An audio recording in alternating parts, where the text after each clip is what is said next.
most of these kinds of categorical statements are going to be, deductive in nature. They're not going to really be empirical. So at that point, then it's not really like an empirical explanation through which you're exhausting that category.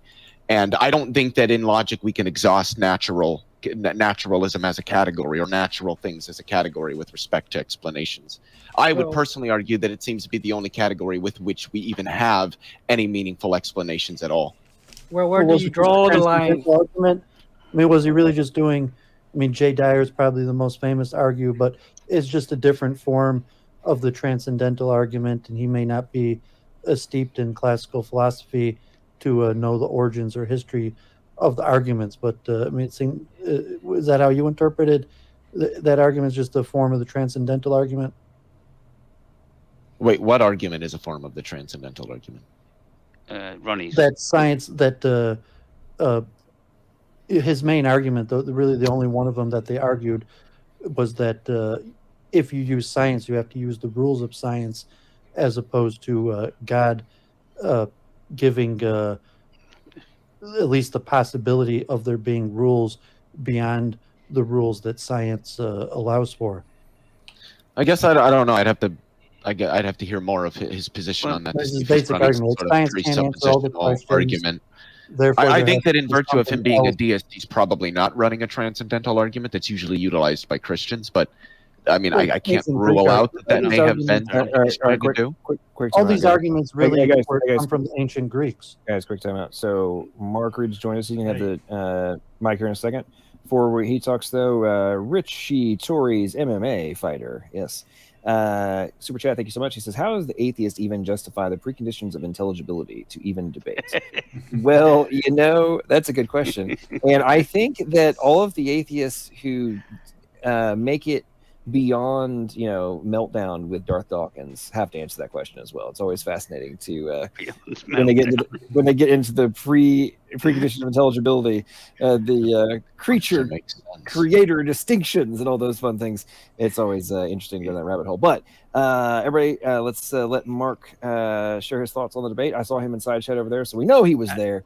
Mark, welcome to the stream. After that, I'd just like to address David after that, because I think he made a good point. Yeah. So I got to say, I think T-Jump's kind of frustrating me. His behaviour was absolutely terrible. I would call a theist out on it, so I'm going to call an atheist out on it. There's no... You shouldn't, especially the sort of threat of physical violence, whether that was implied or whatever, it's just not cool.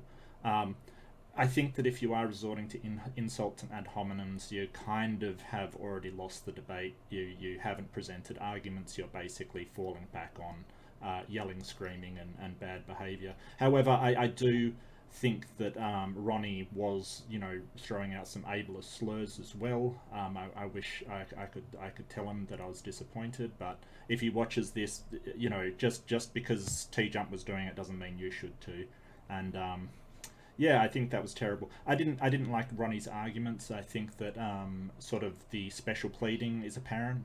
I think that the other one was a sort of God of the Gaps, which he sort of freely acknowledged was a God of the Gaps.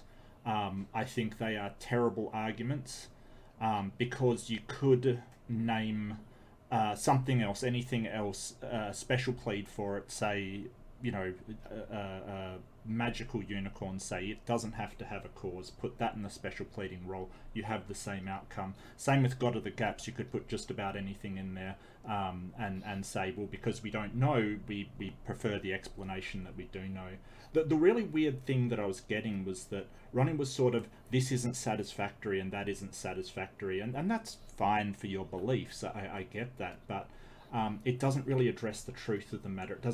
Saying something's not satisfactory isn't really an argument for it. It's just an appeal to your personal preferences. It doesn't hold a lot of weight. Well, not with me anyway. It didn't find it convincing.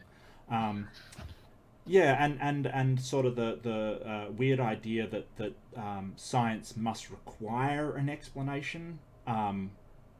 There's a problem there. There's a big problem there. So we know that scientifically we don't have all the explanations. We know that's true. obviously, that's apparent to anybody. But how do you find out if something doesn't require an explanation? Because you can't distinguish between an explanation science hasn't found and an explanation that isn't there. So I think that his reasoning on that was sort of flawed I would agree that generally and normatively during science we always find explanations, but there's the problem there. How do you find if something has an explanation if you haven't found it, or does not have an explanation if you haven't found it? Because we just assume we haven't found it. I don't think it. Oh, sure, go ahead. No, that's fine. I'll end there. That was just my quick thoughts. Thank you. So quick interjection on this. So I keep hearing this stuff about ableist slurs, right? So I decided to look them up, and I know the one you're referring to, obviously, but that came from Ronnie. But I would argue that, from what I'm reading here, right? So, quote, common examples of ableist language are words like lame, dumb, retarded, blind, deaf, idiot, imbecile, nut, psycho, and spaz. Mm-hmm. So I would actually say that T-Jump he listed that out dumb a bazillion times. Sure. Idiot for sure. I mean, there was a whole bunch of stuff that was in there. So and where I'm going with all this is I am in no way, shape, form, or fashion suggesting that Ronnie did not say things, but it was like in response to high levels of insult. Yeah, no, I think before he responded in kind. Yes, I definitely agree with that. Does T-Jump know what he's doing? Would T-Jump have actually got in a boxing match? To T-Jump just sitting there and just insulting him. Yeah, well, Ronnie used to stream with some slurs are worse than my mic. Am I audible? Can anybody hear me? Yeah, I was making the point that Ronnie actually used to. I was also. He probably would have met up and fought him. I mean, I don't picture T-Jump. I picture T-Jump as actually like a trash talker. Maybe he's escalating it, and so I actually picture that as Ronnie choosing to de-escalate it. But it could have ended up like a Worski situation, where next thing you know, they're having like a celebrity boxing match, and I don't know if you picture T-Jump. Maybe T-Jump, that's his next move, and he's going to be doing celebrity boxing matches. But hey, listen, I may have to switch the poll over to: would you financially support a T-Jump versus Ronnie celebrity boxing match that is live streamed? Like, how much? Like $5, $10? Like, how much would you pay to watch this? As a Brit, I've got to say, never challenge anybody with a Scottish flag in the background to a fight. Okay. Yeah, I think Ronnie used to stream with Worski. Like, he probably would actually. I mean, my interpretation was Ronnie chose to de-escalate when like T-Jump was like, I would actually slap you. That my interpretation is Ronnie is probably a person who's comfortable with violence, and T-Jump is not. Although that's just speculation. I don't know. Maybe. And that Ronnie chose to de-escalate at that moment and be like, I think T-Jump is actually just autistic and doesn't mean what he's saying. But it's tough. It's it's honestly tough to know just watching it on the internet. So it was kind of surprising. So Richie Torres says, I'll train both. My fees are reasonable. Okay, no, Riches, how about you, Richie? You train one of them, and then we have Raw Matt train the other one, and then they can duke it out, right? That would be an interesting something interesting. Okay, so Leo, I know T-Jump's a bit of a fitness freak, so I wouldn't want to bet on either of them, to be honest. He's on his couch all day playing video games. That is such a lie. It seemed out of character. It's saying like he runs every day. No, but I'm saying Ronnie is. I run every day. Ronnie was actually active in IRL movements. If T-Jump's just an internet personality, and now he's arguing with people who's actually active in maybe out of place. Yeah, no, I completely agree with you that T-Jump's behavior was very unbecoming of anybody in a debate, let alone somebody that was getting paid to debate. Well, that's why he could have just been in character, like E-Celeb, and there's a difference between activist. Definitely a terrible character if that's the case. Well, no, I mean, that's it's Jody his says character. Scott's can't. Jody is like straight up issuing the smackdown slap on Scott. Says Scott's can't fight. Oh man, Scott's everywhere getting triggered Well, right now. really? The kilts are being donned as we speak. Irish About to can. march over the border with bagpipes Yeah. and smack. You don't want to go to somebody. Glasgow Yeah, on a no. Saturday night, I No. can assure you. No. The Irish can fight. That's all that matters. Well, I was surprised that Ronnie chose to de-escalate it, so props to him for doing that. And I was surprised that T-Jump escalated it to like violent threats. It just seemed... T-Jump does that when he's losing. Like when T-Jump doesn't, when it's obvious that T-Jump is sort of like in over his head, where he doesn't really understand the subject material beyond the first 3 sentences of a Stanford Encyclopedia of Philosophy article, he starts to, you moron, you absolute moron. Like, that's what he does. So the But minute he you seemed hear like he was T-Jump doing that, all that escalating means is that he's not understanding whatever But it is. escalating to physical threats, is that something that T-Jump has done before? I've never seen him do that before. I don't think And, so. I don't know. I don't really watch a lot of his streams, but it wouldn't surprise me in I've all watched honesty. a few, but Well, no, I mean, what I've seen him before. I've never heard him make a physical I've never heard him threat. make physical threats. You know, so that actually surprised me. I think that just shows I've heard him insult plenty of people. I heard him but insult. I've He never made heard a him make physical threat. threats. Yeah. I've never heard him make a physical threat, and it was surprising. Am I the only one saying that? Well, no, I do want to. I agree with you, David. Dude, but it was definitely surprising. I think a big portion of that is, how it escalated to that point was most of the people that debate him let's let him keep interrupting over and over again. And Ronnie didn't. Same thing in my debate with him. It's like, dude, I mean, it was so funny. Last night, Big Bad Mama edited a compilation together of me being mean to atheists that I debated. And one of them was with T-Jump. And it was T-Jump was attempting to do the same thing with me. And, you know, I pushed back on him just like Ronnie did. And finally I was like, okay, we can either like go to freaking timed responses or not continue. This is ridiculous at this point. But where I'm going with that is Ronnie responded and kept pushing back and pushing back and pushing back. I don't know if T-Jump knows how to deal with people that just don't cave to him being overwhelming and just like, shut up. You're done. You're stupid. No, you're an idiot. Shut up. And he acts like he's like the king of the freaking room. And it's like, it's called a freaking debate, bro. Like, you're not the moderator. He really doesn't know how to handle that. Like, look at his debate. The last time I saw him like perform the way that he did in the debate that he just had tonight was when he's had discussions with Jack Gangstrike on physicalism, when he had a discussion with Ask Yourself on his moral ideology, his discussion with Trent Doherty on capturing Christianity, which you actually have to watch on T-Jump's channel because it's not on Capturing Christianity's channel anymore. T-Jump doesn't actually like resort to calling him to calling Doherty like a moron and an idiot, but it's obvious that T-Jump had no clue. But I guess that's what happens when you're somebody who thinks that they understand epistemology and you don't, and you're up against a literal professional epistemologist. Well, I mean, Ronnie's not a debater like that. He's an IRL ethno-nationalist activist, or at least used to be. And you know, he's been on War Speed. No, dude. Leo is referring Ethan to Ralph and saying he used to stream. Yeah, I do have to ask, why do we keep bringing up that he's a white nationalist? I don't think that's really relevant to the topic of the debate that they had. He wouldn't be talking to me like this if we were face to face. He was serious. And then that's cool. I don't really think we care. T-Jump was like, yes, I will beat you up. And I think Ronnie was like, this guy's joking. He's not really challenging me to a fight. Otherwise, he would have escalated it. And so I think it was an anomaly. And I'm saying T-Jump is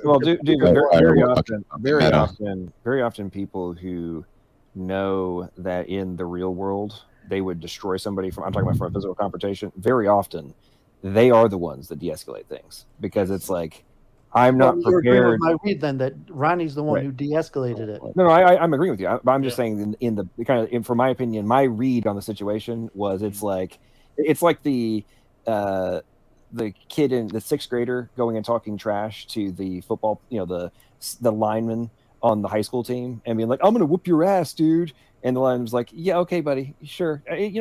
Let's just calm down. You know what? You're right. You probably could beat me. Right. And of course, in that guy's mind, it's like, I could literally sit on this kid and crush him, but I'm going to just let him we're gonna calm this down because I'm not gonna hit this little kid. So let's just not get it to that point where he starts trying to attack me, kind of thing. Okay, so House of Comments has joined us. What's up, man? Good to see you. It's been a while. Welcome to the stream. What are your thoughts on the debate tonight? Hey, not too bad. I've only seen bits of it, so I haven't seen the whole thing. But yeah, I think who was it just said that Leo was right with Trent. I think the other thing with T-Jump is if you watch him with the other person who ran circles around him was James Anderson on Logic. And those cases, I think that's not surprising. T-Jump doesn't understand. Well behaved, right? Potentially well behaved if there's someone he's not winning an argument with. But if something gets a bit testy, like with Daniel, he just goes into full spurt, like meltdown, which is just weak. I think. But it's my 2 cents there. So that, but yeah. Well, I think T-Jump was right about a couple of things, namely the dichotomy that Ronnie was drawing between door 1 and door 2 was basically the dichotomy between epistemology and ontology, and that's just begging the question. So what? There's that. And then secondly, T-Jump pointed out that there were other ontological arguments that scientists could have, and that's true. And Yeah, but Ronnie denied that being the case. So yeah, but those What does that mean, though? To have other ontological arguments? I don't understand that. It's just Yeah. doesn't have to be God. Ron- Yeah, that's what that No. means. Ronnie called him out on this, and he said he was only providing a hybrid. Which, after Ronnie made this point, T-Jump immediately provided a hybrid, and he just utterly failed. Bubbles, what was the dichotomy that you can say that he was saying? He was saying you can't. Okay, you have a choice of the supernatural, the non-supernatural, and if you're going to provide a third option, which is just a hybrid, you're already appealing to the supernatural. So you can't do that from a atheist naturalist perspective. Is that the dichotomy, supernatural? That's not what he said, but that's an interpretation of what he said. So why couldn't it be That's supernatural? Hey guys, but not God? real quick, we got a super chat from Franco. What's up, Franco? Thanks so much for your $10 super chat. He said, I found it weird that Ronnie just accepted a supernatural framework for explaining origin is special pleading because he didn't require it to have an explanation as opposed to other natural ones. And that's a good point. Sorry, go ahead, guys. Well, in that case, the danger is that his explanation was axiological, and that again would be special, would be circular. Yeah. So the problem with Bubbles' thing is that you've got supernatural versus non-supernatural, which I agree that non-supernatural would probably conform to natural, obviously, but supernatural doesn't automatically say a god. So, like he was pointing out, you can have many things that are supernatural, like ghosts. T-Jump made sort of these no, because as an atheist, T-Jump cannot appeal to any supernatural or hybrid of a supernatural. Why not? Because anything you can. No, you can't. Because anything can. supernatural. All atheism is the claim about gods. Yeah. But you could believe in other supernatural things and be an atheist. All supernatural things would presuppose God. No, they don't. And for atheists to say atheists can believe in the supernatural is absurd, because you would now have to propose an explanation for ghosts. What naturalistic explanation would you have for ghosts? But if they believe it's supernatural, they're not going to think it has a naturalistic explanation. But that doesn't necessitate God as an explanation. You're going to have to give an argument for that. You're going to have to give an explanation. Bubbles, No. That is not God. You're the one claiming that if something is supernatural, then it must necessarily reference God. What's the argument for Bubbles, that? I have a question for you. When you're finished with that, I want to ask this question. Go. Okay. All supernatural things would presuppose God, because there's no other explanation for this. What are you going to give? A burrito did Who said that supernatural things necessitate an explanation? Can I please ask my question? What's the argument for that? Yeah, go ahead, Mark. I'm sorry. Yeah, so, Bubbles, what about psychic powers supernatural? Okay, how are you going to explain psychic powers? X-Men. Psychic powers, yes, they are supernatural by default. Yes, if anyone has a psychic power, it comes from demons, mate. It comes from the demonic side. Let me address that. Professor X it comes from the spirit. X-Men mutant with psychic powers. Oh my god, that's freaking fantasy, dude. Yeah, that's still supernatural. You just said that. What's your point? What's your point?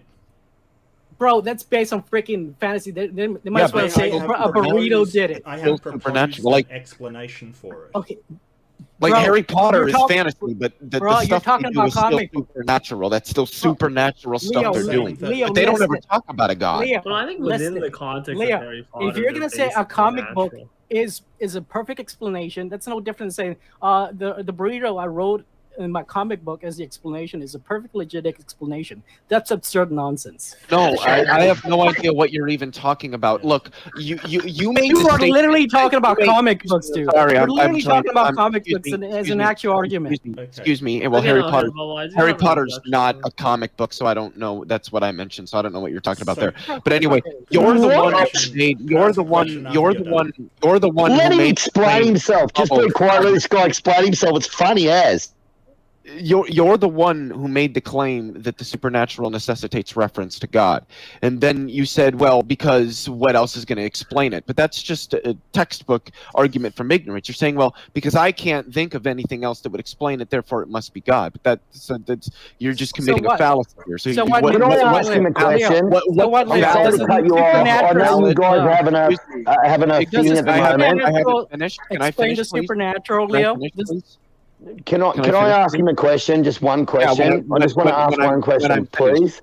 When I'm finished, you can ask him. Your Okay, question. all right. Sorry. So, No worries. what is it? So what's the argument there? Because you still haven't given a valid argument. So what's the Okay. valid argument? Okay, Leo. To say the supernatural explains the supernatural is freaking logic. Who said that? Who said the supernatural explains that? I don't know what you're Are talking you gonna about. say? I don't- So you, Leo, I'm not done talking. I'm not saying anything. I don't know why you keep going. I don't know trying why to you're paint cutting this me. as I don't know why you're cutting me saying- off. All right. I'm cutting Everybody's you off calm, because you're everybody not calm down. responding to Okay, what I'm listen, saying at all. Listen, everybody calm God down. forbid this type of behavior was bad enough with just two Yeah. people talking, I let alone agree, a whole yeah. panel. All right, so listen. I'm gonna have to interject. We're gonna calm down. So we're gonna have a 2-minute timeout. Everybody, just take deep breaths. Determine what your next thoughts are gonna be. George is $10 super chat. Thanks so much. George says, for the benefit of the skeptics, can you play this 2-minute video? Just give me please? time, John, to get in there and ask a question later. We're on timeout, and I was about to say, when we come back, Jason Sorry. hasn't had a chance to talk. He's joined the panel. He's going to share his thoughts on the debate and can ask his question, and then we'll get back to the discussion. So this is on real-time geologic formations. I believe this is from the stream that they did earlier today over on Standing for Truth. So let's see what this is. Here we go. What a difference. And then you can cover it all up and say, I've got a buried undercut valley. And you'd be totally, absolutely wrong. In fact, let's show this video now, and you can watch it happen yourself. So we have our sediment pouring in from one current. We have a fountain of the deep blasting up from underneath. You watch what happens when the two of them interact. In case you're not fast enough, you might actually like to note that the heavy particles end up usually on the top of the flows, not on the bottom. The bottle experiment simply is fake. Look how it sinks now. Sinks because it's totally saturated. Exactly what you would have got in Noah's flood, which is purpose, what does Peter say? To catastrophize the world. It was cataclysmic. Wow. In fact, when you're looking at all of that sinking that's going on there, you would say this represents processes that took ages. Now, it took a couple of minutes while the video was running, and look, you're now going to fill in the whole valley, and, well, I'm sure you've seen rift valleys like that, but in reality, they weren't rift valleys. They were motion that was produced simply by the water, while all the other beds were soft. Well, let's move on to the next one now. Here's the result. Yep, I'm sure you can go to South Africa and find sediments like that. You can find them in America, you can see them on the island. We can still hear it, but we can't see the video. That was where he said to go ahead and end it. So, well, that was pretty interesting. It was kind of fascinating to watch that happen in real time for me. And I would argue that a lot of the pictures you see of the sediment layers kind of look very similar to that. So that's a very interesting real-time experiment. Okay, Jason, go ahead, share your thoughts on tonight's debate, and then you can ask a question. I'm not going to share thoughts on tonight's debate. You know, I'm going to do my usual thing. Jason, hang on, Sorry. calm down. Sorry. So after Jason gets done, then we'll go back into general conversation. Go ahead. Okay, all right. Okay, now this is what I want to say, and this is very simple. These people here keep and I keep hearing it, like indirectly saying that, you know, we're pseudoscience and they're science and we get everything wrong, and I'm going to bring up the same old stuff as I always do. Okay, so they say at the beginning of the Big Bang, now this is scientific fact according to the evolutionists, this comes from the evolutionists, that at the beginning of the inflation, right, it travelled at 1 with, or let's just say 10 to make it easier, 10 with 58 zeros after it, right? That is 10 octazillion kilometres per second at the beginning of the inflation, right? Then it basically slowed down over time. So you've got this inflation, this Big Bang, this magic dot or singularity that gets popped into existence. Now Lawrence Krauss even admits, I've sat there and watched Lawrence Krauss say that nobody on Earth has a workable theory of quantum gravity. There's plenty of theories out there, plenty of hypotheses out there, but no one has a workable theory of quantum gravity. And you cannot have your singularity without gravity. Now, that's the problem. Now, then they'll say, and then they'll turn around and they'll say, oh, hang on a second, but there is some stuff that like energy that's eternal, but not all. Okay, that's what they say with the Big Bang. Okay, that's what people say. Whereas Lawrence Krauss, Hawking, and Dawkins all hate any idea of any eternal anything, because this is why. When you look at the steady state universe says that matter and energy always was and always will be, never had a beginning and can never have an end. So basically the people who say eternal universe, or say in the Big Bang there's some sort of eternal energy, but we don't know what it is anyway, but when they say that the steady state is eternal, what they're saying is that matter and energy is from everlasting to everlasting. What does it say in the Bible about God? It says God is from everlasting to everlasting. He never had a beginning and he can never have an end, right? So you guys are the worst hypocrites when it comes to the Big Bang, and you get backed into a corner when you say, oh, but nothing could, oh, well, it wasn't really nothing. There was some sort of eternal energy. There was this line with a little ditch dug in it, and this ditch was the cause of it. That's basically a very paraphrased and basic example of what Hawking said. Who dug that? But mate, I've got it on video. I will post all the videos in the live chat, all of them, and you can watch Hawking say it himself. Okay? So don't tell me he didn't say it, mate. Don't tell me he didn't say it. So basically what you're saying is that you're saying that either you've got two choices as an evolutionist. You've only got two, and that's it. You've got nothing created everything from nothing, or the eternal universe. That's it. The eternal universe where matter and energy is from everlasting to everlasting. Which one do you subscribe to? Because whichever one you subscribe to takes way more faith than the Christian, than the theist. Way more faith. The atheist explanation for the beginning of the universe takes 1 billion times more faith than it does for us. Well, you have to have faith. Were you there? Was anyone there when the expansion happened at 1 with 58 zeros after it at 10 octazillion kilometers per second? But were you there? But wait a minute, were you there? How do you know that matter and energy is from everlasting to everlasting? How do you know? Oh, everybody calm down. Listen, so we're now in dumpster fire. Okay, it's officially arrived. So of course I did that. Let's all calm down. Leo, if you want to respond, go ahead, and then we'll get back into discussion. Go ahead. Yeah, I don't even know where to start, because you just gish galloped like 35,000 different points. What do you mean by faith?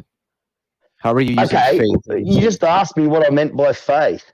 Okay, what I mean by faith is that you have to have faith that Yeah, but what do you mean by that singularity word? popped a magic dot into existence not that telling me, you're not expanded. telling me what you mean by faith. You're just saying you have to have faith. Like, what do you mean by that word? Faith is the hope and belief in something that cannot be seen or proven, right? Well, then That no, is we the don't have definition of faith. No, then So faith wouldn't yes, apply to here. so you can prove the Big Bang happened and travelled at 1 with Yes, 58 zeros yes, after it. You can you? yes. Lawrence Krauss can't. I don't really Stephen care what Hawkins Lawrence Krauss couldn't. says or what Lawrence Krauss does. I don't think it's Do you know what important. M stands for in M theory? Magic. It's called No, magic it theory. actually stands for membrane, but I didn't You're actually very that. wrong about that. It stands for magic. Go Google it now. Go Google what does the M stand for in are M you here theory, to and have a look and see how discussion, embarrassed or are you you look. here to just like obfuscate and like interrupt and disrupt? Just Google it. All you're really doing is kind of like gumming things up right now. You're not really contributing anything meaningful to the discussion. But Google it. Google it. What does the M in M theory mean? It means magic. It's the magic theory. God bless you, Jason. So you've got magic creating nothing, creating everything out of nothing. And you've got an eternal universe that goes on from everlasting to everlasting. But we're crazy for believing in God. Now shut up. Jason, come on. Okay, so at Wikipedia, M theory. Modern attempts to formulate M theory are typically based on matrix theory or the ADS/CFT correspondence. According to Witten, M should stand for magic. So now, obviously, there's additional things. I know. There's additional stuff to it, but the point being that I would agree. Yeah, that's right. But it is just like string theory. It's not you, dumbass, John. I think here we go with the insults, not contributing anything. Anyway, I wanted to get back to what we were. Leo, hang on. I was also going to defend you, so hang on for a second. So I'm going to continue the sentence. So modern attempts to formulate M theory, as written to Witten, according to Witten, M should stand for magic, mystery, or membrane, according to taste. And the true meaning of the title should be decided when a more fundamental formulation of the theory is known. So I think it's a bit facetious. Leo is... In other words, they know nothing. Well, I think there's a lot that's not known about the beginning of the universe. We can't see the origin. A lot that's not known? Nothing is known. Not a lot. Nothing is known. Well, I would just request that we don't engage with Jason because it's not going to be fruitful. When you sort of say prove, Jason, like we sort of have a lot of evidence to suggest the inflationary universe. There's redshift. There's Hubble's law kind of thing. There's a lot of things. Do you know it says in the Bible that God stretches out the universe 17 times? It says in the Bible 17 times it says God stretches out the universe. It doesn't. No, it doesn't. Oh, it doesn't, does it? I thought he stretched mate, Google it. All right, God... okay, so Purosity Gold is on point. Purosity Gold is on point. He says, "What's that? What's that smell?" Ah, it's just a dumpster fire. And I would say that yes, I think. All right, so ladies and gentlemen, we're now 1 hour and 2 minutes into the stream, really? And the dumpster fire started, I'd say, probably like 10 minutes ago. So we made it about 50 minutes when I got here before dumpster fire came in. But okay, so thank you so much for super chat, Purosity Gold. Okay, guys, so what are you guys arguing over now? Like how many times? Well, I wanted to go back to what me and Bubble were talking about because he's the one that made the claim that if someone references the supernatural, then necessarily they're referencing God. And I've asked him like 3 times for an argument for that, and every time he tries to deflect to something he thinks I said when I haven't said anything, I asked him to give an argument for something he said. And that's why I was interrupting him if he was curious, because he's not giving an argument. I don't care about literally anything that comes out of your mouth other than an argument for what you said. Well, I wasn't deflecting. You were cutting me off. I think Ronnie had much yes, because you weren't responding. Are you going to give an argument for your position now? Yes. So what's the argument? I hope you don't cut me off. Okay. I hope you give an argument. I'm gonna. Okay, to say the supernatural, what's the fucking word I'm looking for? To say the supernatural, what explains the supernatural is the supernatural. That's circular thinking. That's just But proposing. nobody said that. That's not an argument for your position. You're not going to cut me off. This is so. well, yeah, because you're not responding. Leo, you made a claim that nobody argued. I'm structuring an argument, dude. This doesn't sound like it. Oh no, you don't like it because I already cut off your escape route. You don't like that. What escape route? I don't know what you mean. Leo, don't play dumb with me. I'm not. See, you don't have an argument. Okay, that's why you're not. Yes, I do. Finish his argument, Leo. Let's just. He's not giving an argument. Well, give it Bubbles. Just line it up. Okay, hey, guys. Do you remember the couple a week and a half ago when I had to go to timed freaking responses? Are we going to go to that, or are we going to let people finish sentences? Go ahead, Bubblegum. Nobody interrupt him. I will cut you off if you keep rambling, but go ahead. And also, I just Googled it, and since creation week, the heavens have expanded. The Bible consistently uses the term stretching the heavens a total of 17 times. And there's a list of the verses. But anyway, go ahead. Yeah. What website's that from? Heavens, but not universe. The claim was that we stretched the universe. Heavens means universe. Yeah. Well, in certain interpretations, it does. Okay. In the beginning, God created the heavens and the earth. I'm pretty sure in that context, heavens is referring to the freaking universe in that context. But go ahead, Bubble. Actually, not in the original Hebrew. Okay, sure. If you think so, that's hilarious. Well, it's the scholars. David, in the original Hebrew, was the interpretation that did not mean all that is? It's debated, but I mean, I think the word in Hebrew shemayim, which has the word water in it. So if you're a literalist, and there's many verses that talk about like the waters above and the waters below, and so you like some of the Israeli heretical scholars think that the ancient biblicist had a different cosmology than creation ex nihilo and like primordial waters, and the word heavens literally means like the waters, like shemayim. So maybe if that's what he's saying, but the general translation of the word is heavens.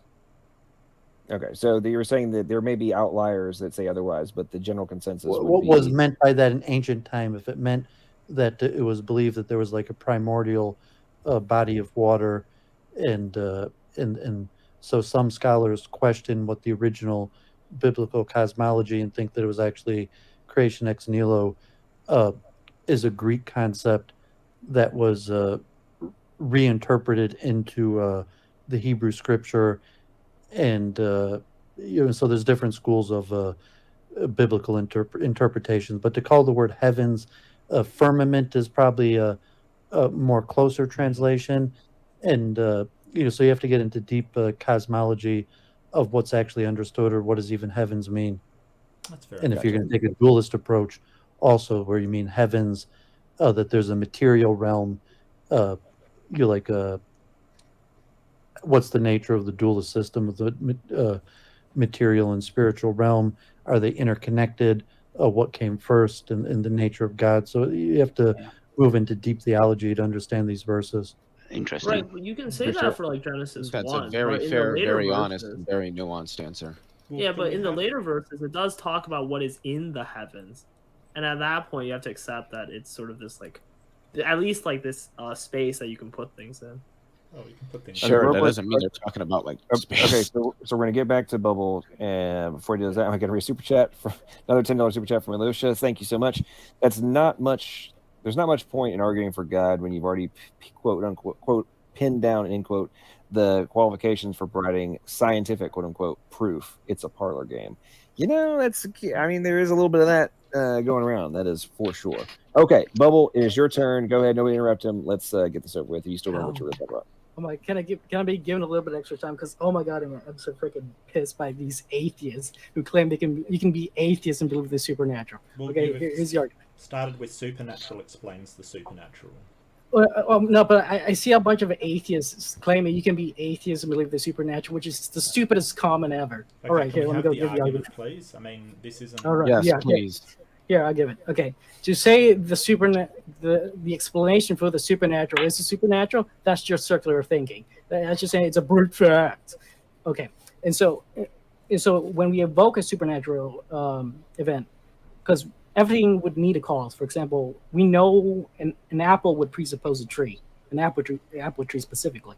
And so when we have a supernatural event, like for example, if we see a demon, and it's a specific demon that is referenced to, for example, a Christian demon, you would need to presuppose Jesus. And another supernatural event would be ghosts. Where on the supernatural line of causation would that fall? Of course, after God. If you're praying and that miracle comes true, you're praying to Jesus, you're praying to, I don't know other gods, maybe Thor. That would all stand in the precept that God exists. Okay. Is that the argument? Insane freaking comic books is a possible explanation. That's just dumb. And a comic book, you can just insert anything. For example, I think X-Men, they just use magic pixie dust that gives the X-Men their superpowers. That's just a MacGuffin, dude. I don't know. Okay, so the first problem is that hold on here, because I was the one that was kind of like pressing him on this initially.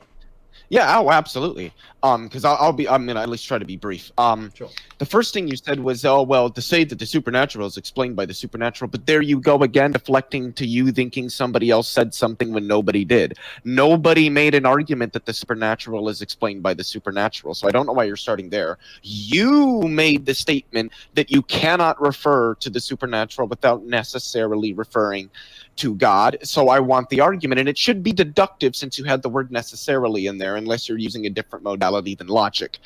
So that's the first thing. After all that, you didn't really give an argument, so I'm still waiting for the argument for the thing that you said. I literally provided the deduction, and the reason No, you didn't. So wait, what rule of inference did you use? I literally provided the deduction. What rule of inference did you use? Here, when you pray. No. Answer my question. If you use deduction, no. What rule of inference did you use? Did you use modus ponens? Did you use modus tollens? What rule of inference did you use? If you're getting I'm sorry, I got to press on this. If you're going to sit here and claim that you made a deductive argument, then you're going to give me the rule of inference. What rule of inference did you use? Causation, dude. This is causation is not a rule of inference. See, you don't know. You have no idea what you're talking about. Go ahead, Mark. I'm done here. So no, wait. Are you? Wait. Let me answer, Leo. Okay, sure. Are you saying that deduction isn't? I'm not saying anything about deduction. I'm saying that deduction is rooted in a rule of inference. If you're saying that your argument is deductive, then you're using a rule of inference. Leo, you made the claim that you used a deductive argument, so I want the rule of inference your argument used. Do you presuppose the laws of logic? That's not an answer to my question. What's the rule of inference? Stop dodging this. I'm not dodging anything. You're dodging by not answering my question. Leo, you made the claim. My question. You made the claim that you were making a deductive argument. Leo, you said your argument was deductive. Great. Leo, I'm not disputing that. All I'm asking you is what rule of inference you used. Why can't you answer that question? Why can't now, I suspect that the reason you can't answer the question I know you can't. is because you don't know anything about basic logic. You don't know what rules of inferences are. And you didn't make a deductive argument. And so you're deflecting by asking me questions so that you can avoid answering this and avoid looking like you don't know what you're talking about when it's obvious you don't. Stop, both of you. This is going nowhere. You don't believe in facts, Leo, because you're deploying the laws of logic without affirming them. Bubbles, please. And that is so disingenuous of you. Bubbles, come on. Okay, so I just want to address Bubbles saying, oh, this is a comic book and stuff. I could explain psychic powers with, say, chi energy or the energy from my body and stuff like that. The supernatural explains the supernatural as a tautology. I agree with Bubbles on that. I want to ask Bubbles whether the supernatural supernatural reasons require explanations. No, I'm saying you need an explanation for the supernatural reason. For example, if you do have a prayer. So what's the explanation for God? Okay, here. I'm deploying the laws of logic here. No. Which Bubbles, would mean Bubbles. If supernatural causes No, require it's a simple question. If supernatural explanations causes require explanations, then God requires an explanation because he's supernatural. That's the thing. God would not require an explanation because then he wouldn't be the God. Why doesn't Special he? pleading. Where you have to separate your metaphysics. If Okay. you take a dualistic, Marguerite, are you there's a deploying the spiritual realm and a material realm. Science only covers material phenomenon. Some Correct. systems, Wait, logic, one second. Since you guys some are sort of systems going off systems, here, I just material. want Okay, let me reply. Can Can I reply? Hmm. Okay, are you deploying the laws of logic, Mark Reid? That's not. Oh my God. Yes, it is, Leo. Wait, You were no, deploying the it's not. laws of logic without Am I affirming them. So deploying okay, you know the what? I'm kind of laws curious. logic? Yeah, I'm deploying the laws of logic. Where's this Without going? affirming them. Are you affirming What do them? you mean by affirming them? Oh, Are Bubbles, you what is validating? this? Are they valid? Are That's the what he when said you say about the laws math. of logic are valid? What do you mean that Well, like it's like there's T-Jump no like said about math. fallacies or Logic inerrancies in is them? the language. Is that what you're saying? That's actually true. Well, I kind of want like an answer from Bubbles. Are they true, Leo? Are you validating them? Are the laws you of logic true? Well, yeah, I I'm would say that Or just yeah, asking no, you. I'm holy shit because people keep interrupting. I'm asking if that's what you're asking me because I can't hear. Lee, So you're did dodging. you ask? Did you ask me if the laws of logic? Oh Jesus fucking Try Christ! to have a conversation. No, hold on. Yeah, that's what I'm trying to do, and people keep butting in. Bubbles, are you asking me if the laws of logic are true? Is that your question? I'm asking you, if you're deploying the laws of logic, are you validating the laws of logic when you deploy them? When you say validating, are you asking me if the laws of logic are true? I'm asking, do you think they're true? Yes, I think they're true. Okay. Why are the laws of logic true? What do you mean by like why? Like, do you want What like the a fuck do you Okay, do you want listen, do you listen, want two of do you want an listen, axiomatic? listen, Do you want? Can I specify what I'm saying? No, this Okay, I guess we don't want discussions here. You don't want to admit you're using circular no, logic. both of you- No, no, I'm both- trying to get to what it is Bubbles is. Okay, both of Here's you are the going point that backstage. Ronnie is fourth point about mathematics, and that T-Jump said that math is a language, and it's it's really the same point. A logic. If T-Jump said that math isn't true, it's just a language that man created. It's the same with mathematics, with logic, or you could accept the logic it's true, Right. and then you have to say what's the origin. So it's a version of the Yeah. transcendental argument of where's the nature of these higher order rules that are true. And so T-Jump was willing to reject it and say math, and presumably he would say the same thing about logic, is just a language.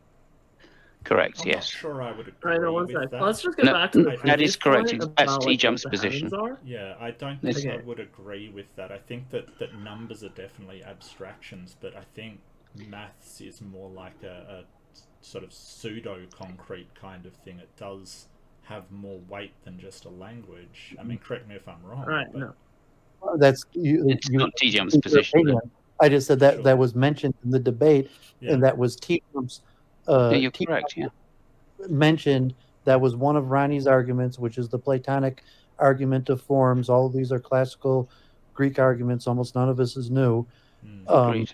But that. So if you're going to separate into a dualistic nature, where the spiritual realm doesn't function according to the same rules as the material realm, and it's saying if logic is an element, some systems hold that that the spiritual realm also functions according to the rules of logic, although the other systems say that logic only controls the material realm, and then the rules of science in the various aspects. But it seems that was the crux of this. What's the nature of God? What are the nature of the rules that we could understand to say govern the material realm? And can we apply or know those rules to govern the spiritual realm? That would include, so to say, God. And those, it wouldn't follow logically. It would follow logically that we can the rules of naturalism and physicalism and demand things of the supernatural using them. Well, I think All right, There's okay, no reason, for example, why the law of identity or the law of non-contradiction would hold true in any ontology in a non-physical realm. I don't know whether it would or not. I mean, I don't think the spiritual realm Probably, exists yeah. to have anything in. So, yeah, I think That's the likely Platonic true. argument. Just the use of math or logic Right. necessitates the spiritual realm, because math and logic is an element of the spiritual realm. So you're taking the benefit of the spiritual realm by using its tool, namely math and logic, and therefore you're the best of both worlds fallacy is you don't get to use logic unless you acknowledge where logic comes from, which is the spiritual realm. empirical. I don't think Exactly. You can't go around in that circle. Nor does math. Just a quick point before I mean is that when that's you just go around in that circle. when you asked for the definition of faith, that wasn't quite correct. To the Aussie gentleman, the faith is the absolute trust or confidence in something. So you can think of it as brute facts at the metaphysical level. No, it's the absolute trust and confidence in something that can't be proven or seen. Yeah, it's not the absolute trust and confidence in something. That could just mean something that's literal, you know what I mean? Like, you just got that completely wrong. Go look up Merriam-Webster. Scientists have faith in the scientific method. They have faith in scientism. They have faith that for anything we don't know, epistemically, science will ultimately provide an answer. These are metaphysical statements of faith in the epistemologies of science. Yeah, you're right. I don't think we have faith that science will always provide an answer. I don't think that's true. I mean, some people may believe that, but I don't think that's I wouldn't take that position. Okay, so whether or not there's outliers that don't take that position, I would have to agree with you 100%. House of Comments that, and also I'd have to say that whether or not many in that camp even realize that's the position they're taking, and that it ultimately is a faith position, is something that doesn't get it gets rejected from a consideration perspective or glossed over a lot. Real quick, I got another very generous super chat, $20 super chat from Losha. Says, within the religion that's being argued against, it's not how the adherents come into contact with their deity. If you try to contain God within the laws of being, quote unquote, and then force that back onto the other system, it's just a game. Yeah, that's a fair point. All right, I just want to go back to the previous point about like what the heavens are. So if you look at Isaiah 10, or Isaiah 13:10, it says, "For the stars of heaven and the constellations thereof shall not give their light, and the sun shall be darkened in his going forth, and the moon shall not cause her light to shine." If you notice the start of the verse, it says, "The stars of heaven and the constellations thereof," which obviously implies that the stars and the constellations are within the heaven. Yeah, but the stars and the constellations are obviously in the universe, right? Not just in a local plane. Sorry, Godzilla, but that doesn't sort of, like, as David was saying, like they may have believed it was a sort of watery domain. It doesn't actually address what it was they were talking about. Right, but I don't think that's what's important. I think the important point is it means like everything out there, right? Because the stars are as far as you can see. Even if you take sort of this ancient interpretation. I think we could be charitable and say that yes, it could be interpreted that way without losing too much. Yeah, sure. I mean, it could be your interpretation. That's why I'm making the point. Yeah. Is it non-physical? You're talking about a spiritual, non-physical entity. The literal etymology of the word shemayim, which has the word mayim, water, within it, and say the firmament. And so the heretical Israeli scholars will claim that the ancient Israelites believed in primordial waters, which makes sense with the word. So when you say the word heaven, well, why does the word heaven have water in it? If it's if it means the heavens. And so, I mean, you could interpret it, and there are many schools of interpretation, but in what do you mean heaven? When you say heaven, do you mean non-physical? You're talking about the spiritual world. Oh yeah, it's funny when the stars are. It's obviously please, can I make a quick? Can I make a quick point? Yeah, when physicists talk about the fields, they often call them or refer to them as liquid-like substances that fill the universe but are not physical. It's an abstract. That's not what they're understood as at all. Yes, it is. They're literally that's how they're understood. Leo, do you want to elaborate on this? Interpretation. There's thousands of schools of interpretation. So I mean, there is no accepted single school. But I mean, so that's they literally call them fluctuations because they're water-like. Are you a dualist? No. Are you a dualist? Literally like that. That's literally an analogy they use. Fields will fluctuate when they're sitting at vacuum. So the stars are in the heaven. So I don't. Nobody cares about what the Bible. Like, I'm sorry, it's just not relevant to the discussion. Yeah. So no physicist is going to say that quantum fields are non-physical. That's just not something that's. Yes, Leo. Nobody. Excuse me. So we can measure them. What you're referring to are vacuum field fluctuations. You don't generally measure these in quantum fields. This is what you measure when a quantum field is at vacuum. That is, that you've removed all possible energy from it. There is still a fleeting amount of energy contained in that field, and it quote unquote fluctuates. That's somewhat of a loose term here. We can measure this, and in fact, there are certainly effects in reality that are based on those fluctuations. So when I'm finished, you can speak. Don't worry, you'll get your time. So yeah, when you say that they're not physical, this just tells me that you've never actually made an attempt to like understand the basics of either classical or quantum field theory.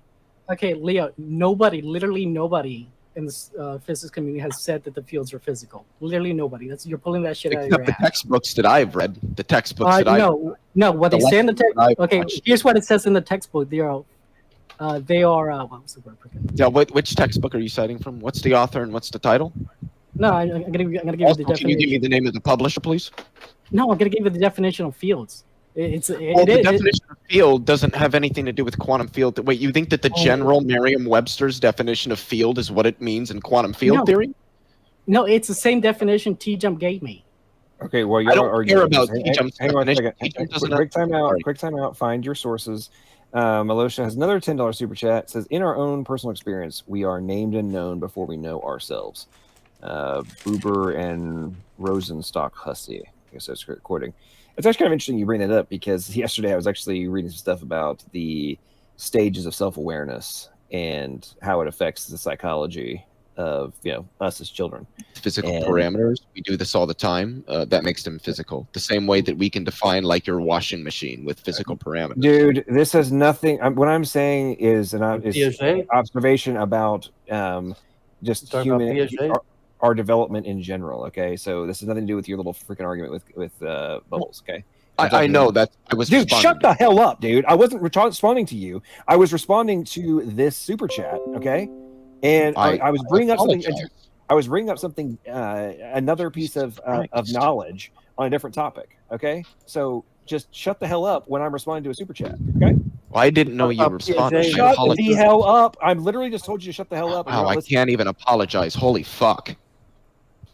All right, so Leo's going to go backstage because I literally tell him to not talk, and then he talks. It's amazing how you have to put Leo in timeout all the time. So anyway, the point I was where I was going with this was in the context of how it impacts the stages of psychology as we get older. Once there's that moment of recognition of self, then it begins enables the baby to start recognizing that there is obviously more to their existence, but also being able to direct different sensations they're having from the frame of reference of self too. So like before this moment, when they experience pain, they don't actually necessarily look at where the pain is on their body, because they don't realize that that is what is them.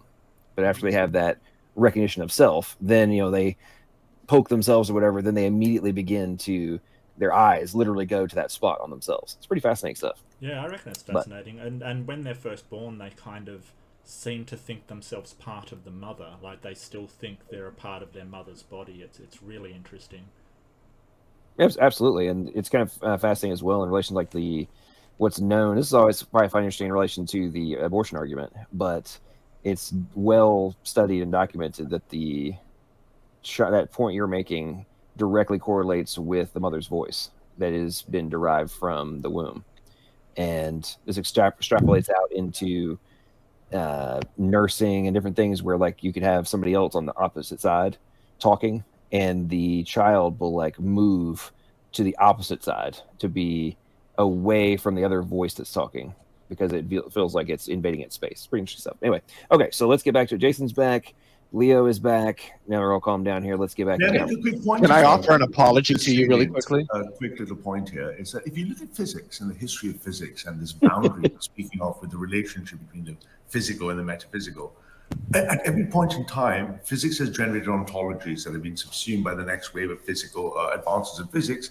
But at each point in history, from the Greeks, the atomists, the periodic table to Newton, they've always demanded that people who believe in God, in quotes, explain God using the physics du jour ontology. The Greeks were told that at the times of the Greeks, it was gods and fire. At the time of Newton, it was at Cambridge at Trinity, they were saying, would Newton be able to create a God equation? At each point, the physicalists and naturalists have used their own tools to demand of those that believe in God a description that is amenable to the physical world. And they don't get to say that's never going to happen.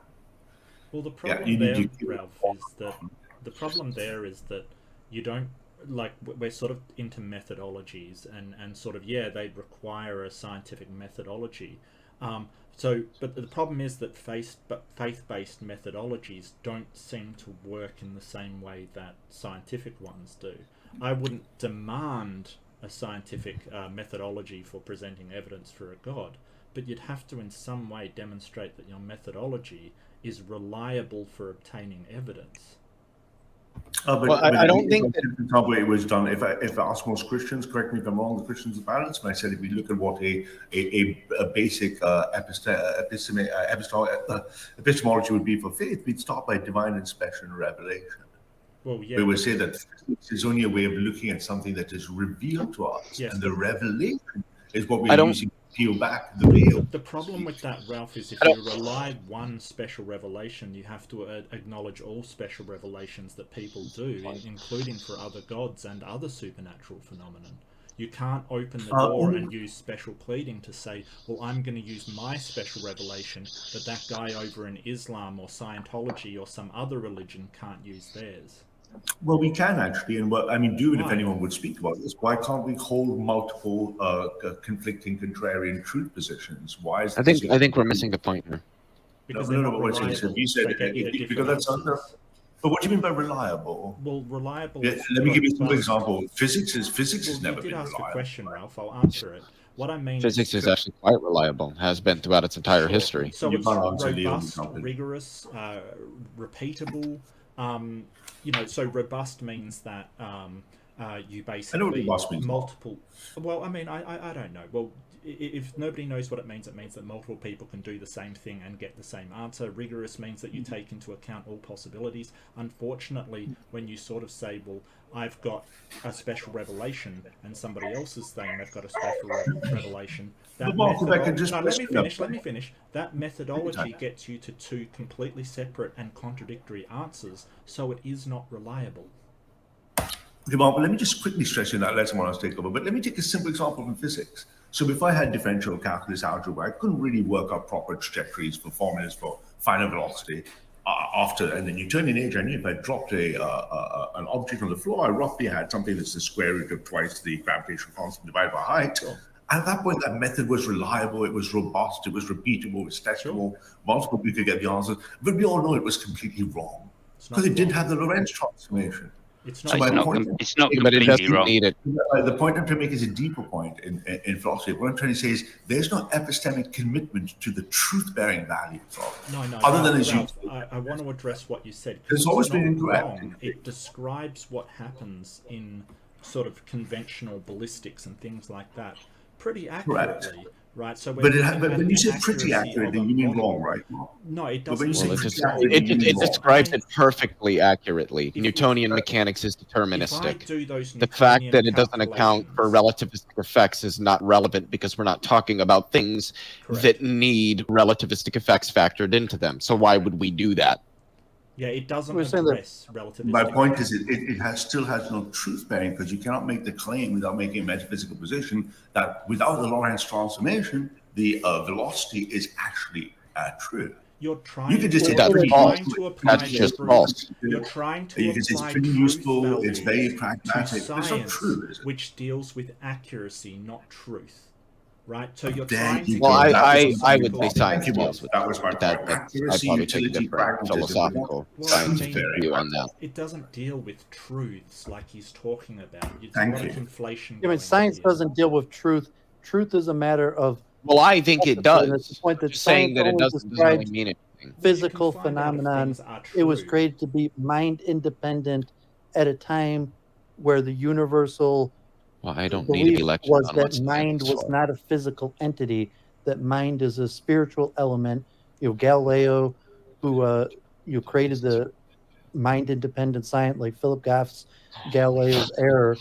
And so physics, any form of science, if it's perfectly accurate, does not describe mind. It describes physical elements. So now in the modern day, you want to use science and try to attempt to use science to describe mind. I don't think And that's true. that's really the sense of Well, yeah, I don't know what that has to do with Other what arguments I that just said. science I will think that never- science does deal with truth. I don't know what that has to do with mind. It doesn't, because science. But yes, I don't know where we're at right now in the discussion. Science is a to derivative what house? of philosophy. Okay, I guess not. Truth is a matter of philosophy, not science.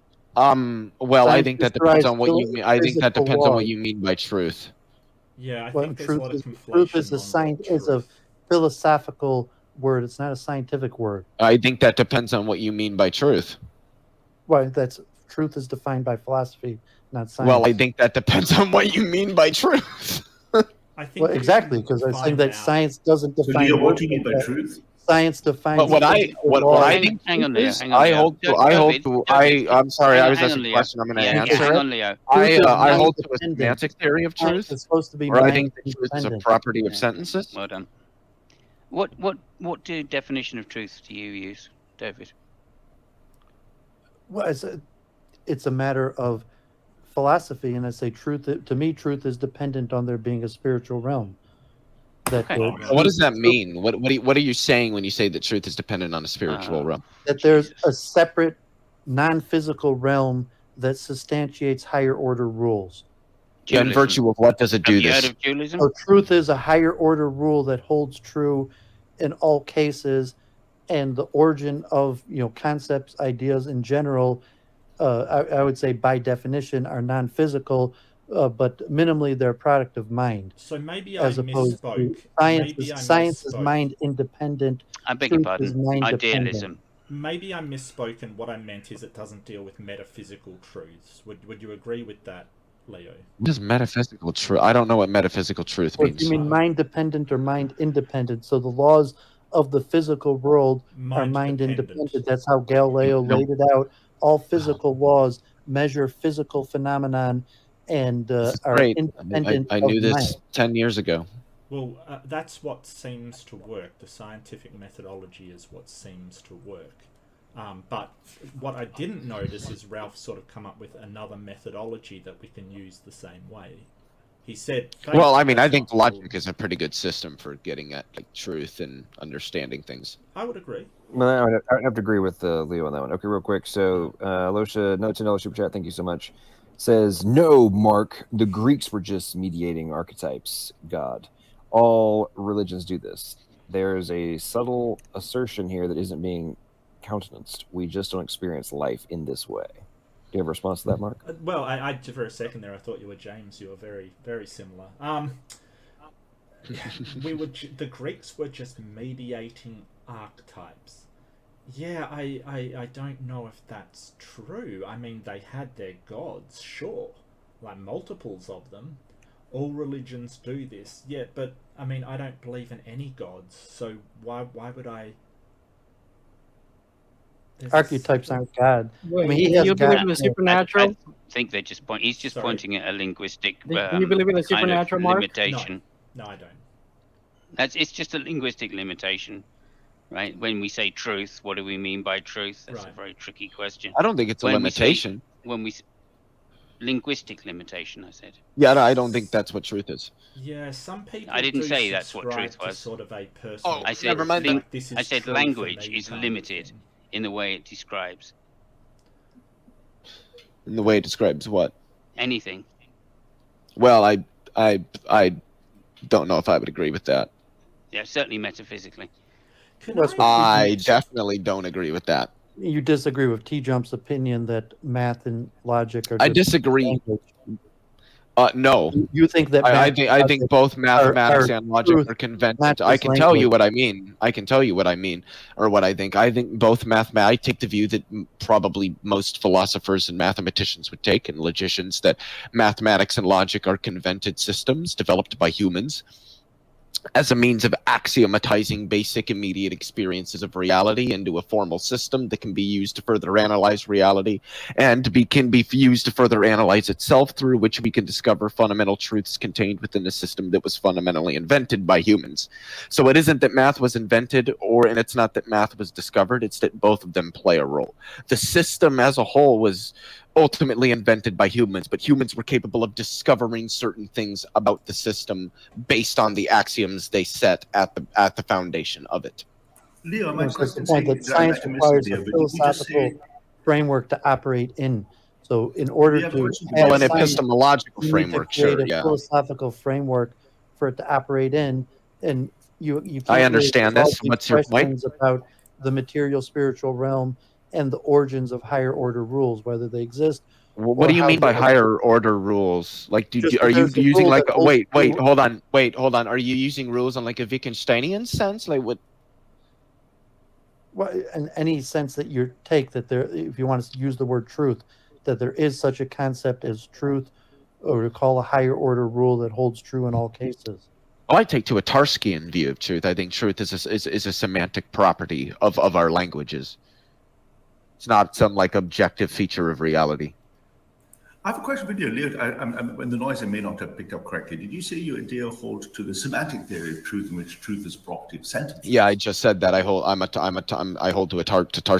Tarski's view, to the view that he So therefore, outlined. as a consequence of that from computer science and language and semantics is that the outer. Wait, hold on. I didn't catch that. As So a consequence of what?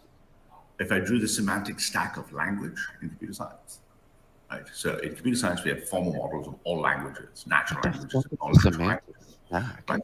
So if I look at the formal stack in semantics, that means you are committed by making that statement that your outer nested semantic context would be trust followed by proof. So your truth, your sense of truth. What are you talking about? So do you know what the semantic stack is in formal semantics? What I'm talking about doesn't have anything to do with formal semantics. And no, I don't know what that is. Actually, no, it doesn't. This is philosophy of language and correct. Like, do you know the language is swallowed by computer science, right? No, it's not. So I don't know what you're talking about. So like, do you understand what Tarski's semantic theory of truth is? May I share my screen for a second? Is that possible? Wait, you're talking about the semantic web stack? Yes, you can share it. You can share your screen. Yeah, he's going off about something that's not even remotely related to what I'm talking about. Excuse me. Leo, may I speak? Everybody calm down for 1 second.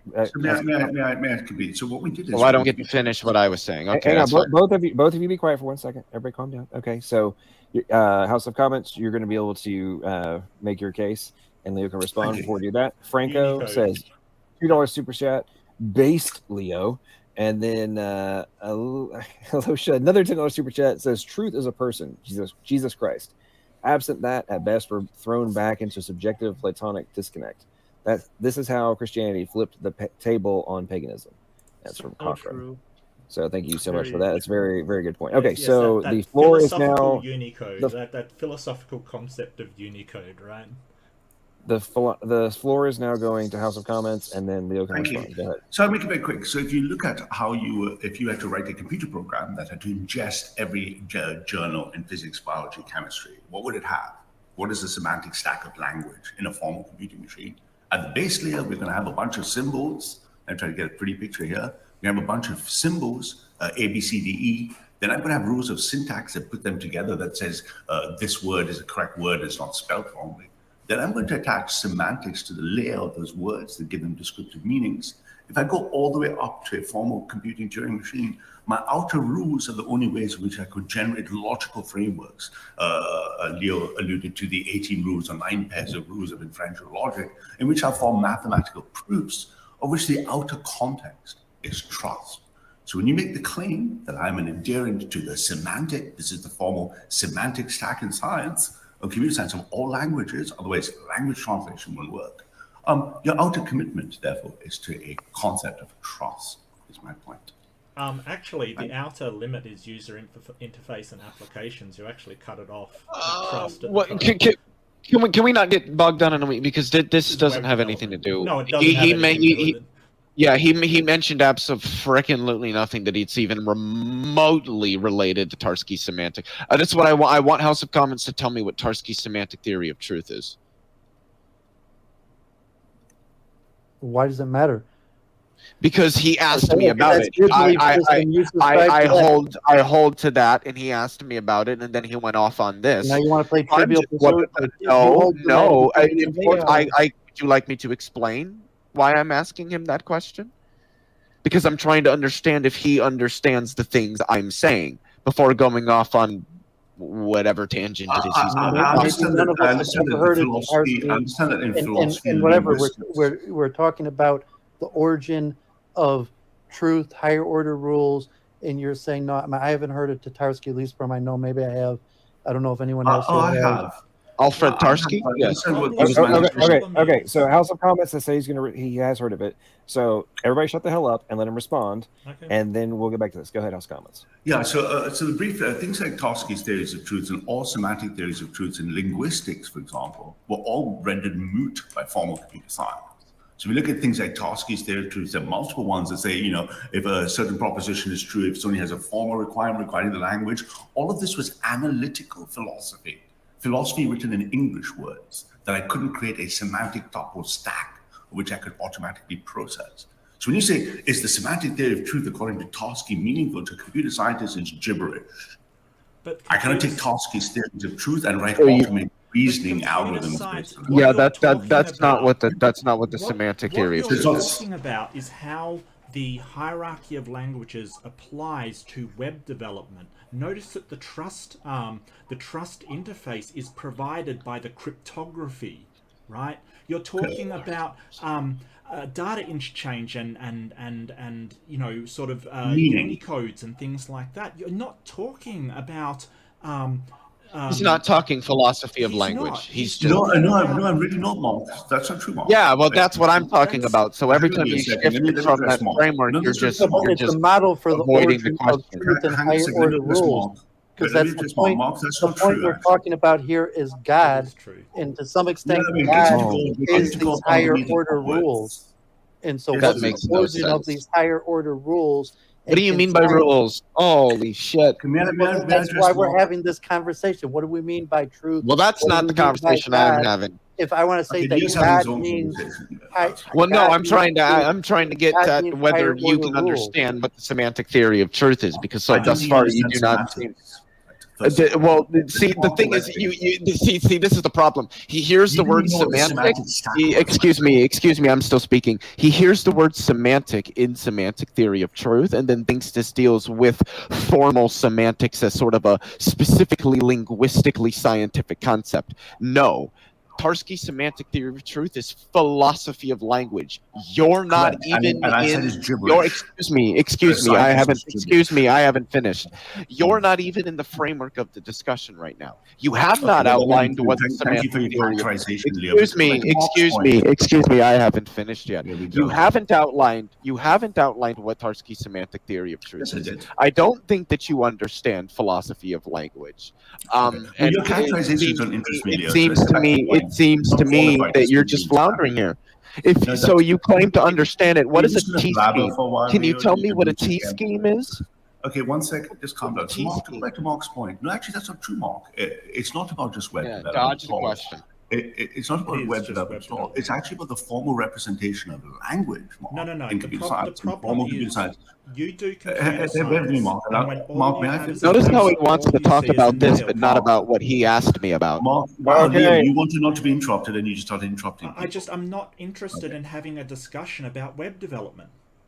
I'm not talking about web development. If you think it's about web development, you're misunderstanding semantics. You keep injecting it for web rules. I mean, listen. Nothing to do with web development. That was the history of its evolution. Gentlemen, House Card, just hang on 1 second. Okay, listen. We're about to go to freaking timed responses. If everybody doesn't shut the F up and let people talk for more than 10 seconds. Okay?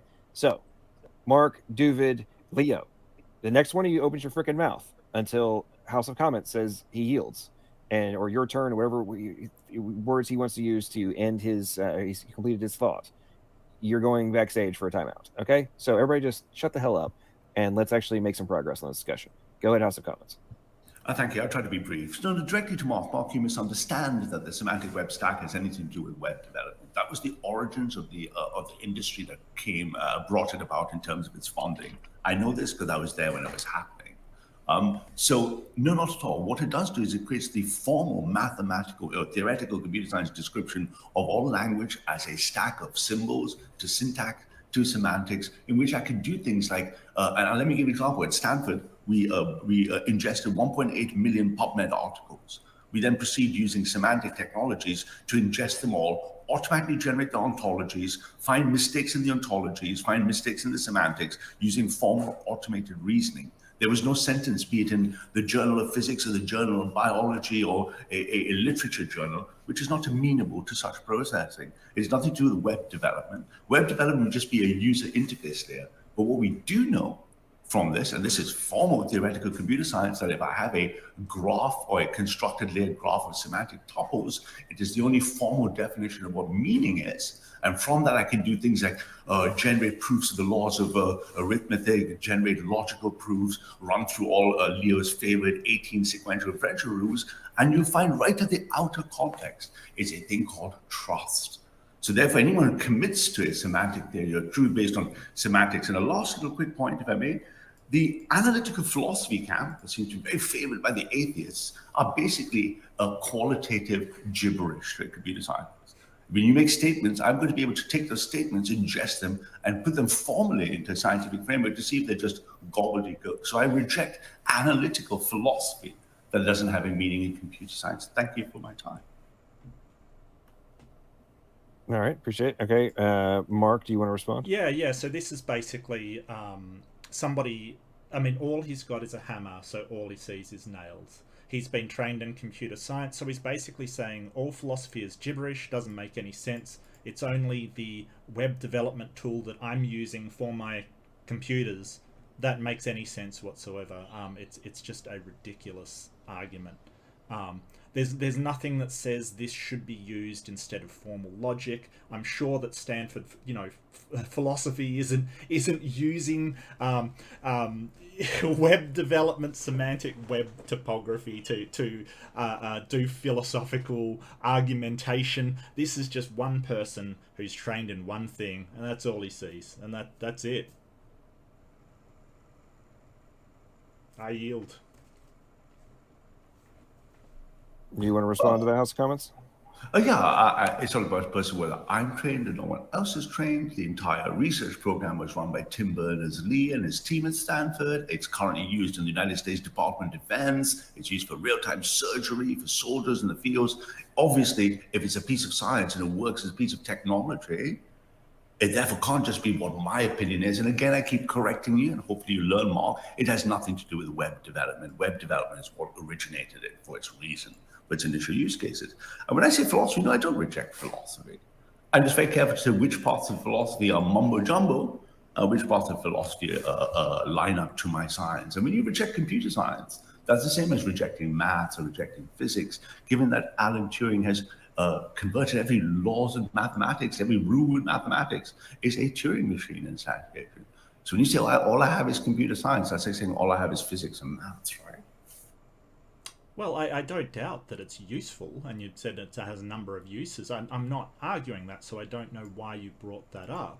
What I'm saying that it's not, if you can get me a paper that says that this has replaced philosophy as you claim, then I'm more than happy to read it. I didn't make that claim. I said analytical philosophy. Well, then I said give me a analytical paper. philosophy that doesn't make sense. Can I finish? Yes, Mark. I'm sorry. Yeah, then give me a paper that says that it's replacing analytical philosophy. Go for it. I didn't say that it did. I said I take the position that analytical philosophy, Ralph takes the position that analytical philosophy isn't translatable to science, just like an atheist would say some metaphysical statement, a spiritual statement that's not translatable to my evidence and my argumentation. Any atheist that says, unless I have a syllogism, give me the argument evidence for God exists, they're using the laws of logic, or strictly speaking, rationalism or empiricism, are making demands on something. They reject anything.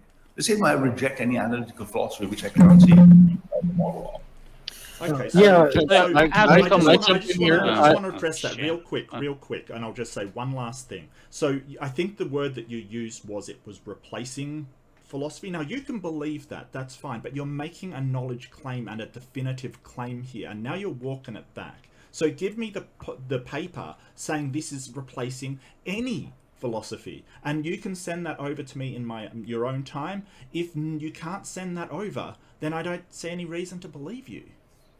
I just matter whether you believe me or not. I'm saying I didn't, and be very, very clear. I'm going to repeat my claim once more and more carefully. Analytical, by which I mean English sentences made in words in English. If they cannot be mapped to a model in computer science, I reject them as being analytical English. I don't care. I don't even know what that's supposed supposed to to mean yet. Sorry, Leo, go. With respect, no, that's all good. With respect to what House of Comments has said, so yeah, I've asked him like 3 times if he can tell me what the semantic theory of truth is, and each time he goes off about stuff in formal semantics and computer science, which doesn't have anything to do with the semantic theory of truth, which is a particular model for understanding what truth is in philosophy of language and even philosophy of logic. It deals a bit with that. He claimed he understood what the semantic theory of truth is, but I asked him if he could define what a T-scheme is, and he didn't tell me what that was. So I'm just skeptical that he actually understands what this is. And the reason that I think this is important is because he's the one that asked me what I mean by truth. He's the one that asked me about my model for what truth is.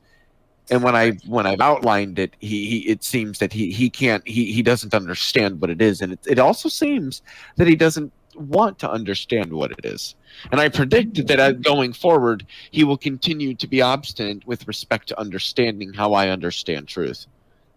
That may be the case, but no, I asked you if you understood semantics, and you said no. When I said, do you know what a semantic stack is? It's not relevant to the discussion. Allow me to finish. Allow me to finish. When I said, what was that? You said that doesn't even matter. It's not relevant. When I presented when I presented you went silent, that means I could take, for example, any English sentence, any formal sentence. I could take Tosky's material adequacy condition. I could write the convention of a T-Hall's viable theory of truth. I could take all those words, Leo. They're just words. And I could ingest them into an RDF truffle graph. I don't know what you're objecting to. What is it that you're objecting to? I'm not interested in once more. I'm not interested in analytical philosophy. So you're not objecting to have not been ratified or verified in computer science. I couldn't get top of my coffee. I'll be right back. Sorry. So you're not interested in objecting to anything. I didn't think so. All right. So we got another $10 super chat from Halosha. Thank you. It says, no, Mark. The linguistic argument is unassailable. Its context is key. You have to have a thou and an I. It's ultimately personal.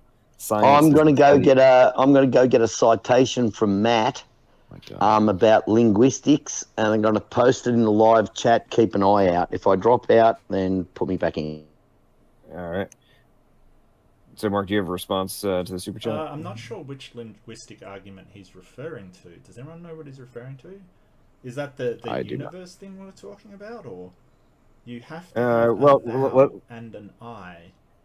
I mean, Alosha, don't worry about. Hang on, Mark. Alosha, if you want to just tag me with another, you don't just do a super chat. Just expand this one for clarification on what you mean by linguistic argument. So Mark can respond. And I don't understand. Science is the study of dead things. I mean, we study plenty of live things. Is that supposed to be a metaphor or some kind of? I think it's an argument for dualism, Mark. That's what they were trying to imply anyway. Oh, maybe he's talking about that if you're using language, you're acknowledging... Because Duvid mentioned something, if you're using language, you're acknowledging the Platonic ideals, which I don't think Platonic ideals are actually a thing. I think they are... We didn't... Yeah. Sorry, Mark. Duvid didn't actually state that. We didn't get that far before... The argument went off on a rabbit trail. Yeah, but I kind of got where he was going. I think right, I didn't know whether he was implying idealism or dualism, but it was one or the other. You're right. Yeah. Well, I'm certainly not an idealist anyway. So, I'm not either. I don't think it's difficult to know because he didn't get to finish what he was saying. But there you go. I don't think the linguistic argument is unassailable. Franco is being ridiculous again. I reject God because I prayed for a snow day in high school one day but never got one. God is dead. You know, whenever I hear those kind of things from atheists, it's amazing how many on the the Austin atheist shows. They talk about that kind of stuff. Like, well, I prayed for blah blah blah. God didn't answer my prayer. John, can I just cut you off for 10 seconds? I've had all my dogs baited since I've lived here. Lots of dogs. I've had 7 dogs baited by atheists.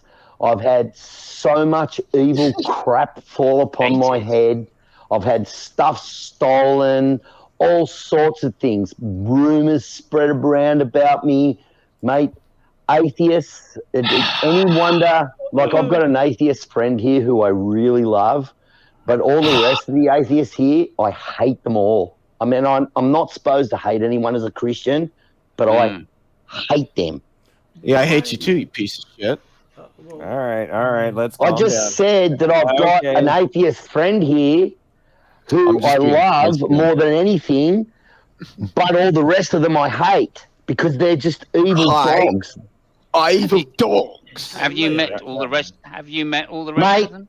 have you ever? Well, I had all my dogs baited. All my dogs got baited and died. Let me give you an idea. Friends of mine. I've got a friend who's worth $15 billion net worth. A friend of mine's worth 15 billion net worth. Now let me tell you what's going to happen when we find out who baited our dogs. When I find out who baited them, mate, like I'll tell you, I have atheists are the most evil. Okay, Jason, do not announce your actions, which you may or may not do. It doesn't matter, John. It doesn't. Jason, I do not want you to announce your plan for whatever it is. I want no knowledge. Okay. That's fine. Let me finish. I am unaware. Of let me finish. Just let me finish.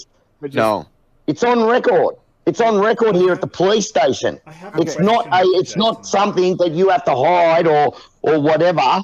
When we find these people who have done this to our dogs, and they are atheists and they hate me because I'm a Christian, and they hated me because my missus was black, right? And they're white supremacists.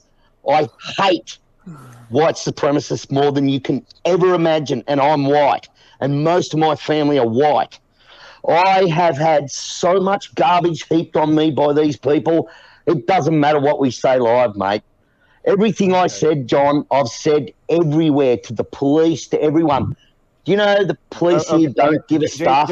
Jason, we're not going to talk about violent action towards atheists, whether or not they have... No, I'm talking about violent actions from atheists towards me. I've had 7 dogs baited because of who I am. Jason, I understand this. I understand what you're saying.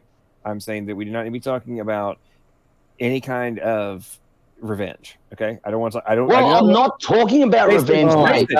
Shut up. Listen. Jason, we're not just whoever's on needs to beat themselves. Jason, we are not going to discuss revenge and response, whether or not it's been made publicly available or not. It's not going to be discussed on my channel. Is the point that's being made? Okay. Best to avoid violent threats of violence. Yeah, I'd just like to say that I'm really sorry to hear about your dogs, Jason. That's really harsh to have to go through. Yes, yeah. And Jason, I'm about to bring you back in, Jason. But listen, I know a lot of the bad stuff that happened to you. I know this already, so I feel you.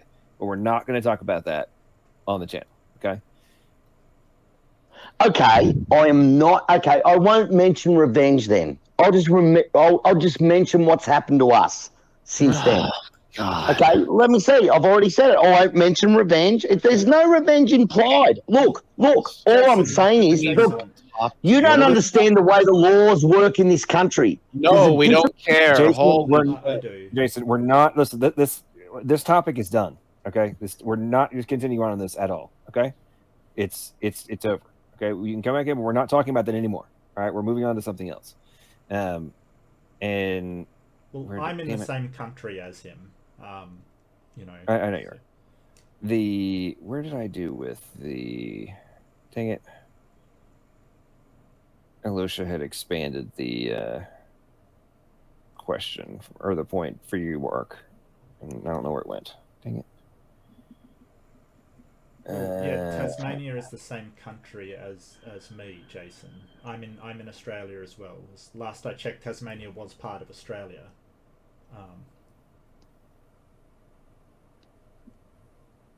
I do like the Tasmanian devil. That helps. Change the mood. Genius, Tasmanian devil. I'm in WA, Jason. Just letting you know, mate. Oh, so you're in WA. Yeah. So you're in the state where the Premier made a law. Now get this. The West Australian Premier made a law. Wait a minute. Just let me say what the law he made. This is a law that was brought in under the Australian Constitution in their Parliament. Just let me say the law he made. Now, this West Australian Premier, he made a law that absolved all public servants of all crimes all the way into the past and all the way into the future. So basically, the law that he made in Western Australia, and our Prime Minister, Scott Morrison, at the time, never said anything about it.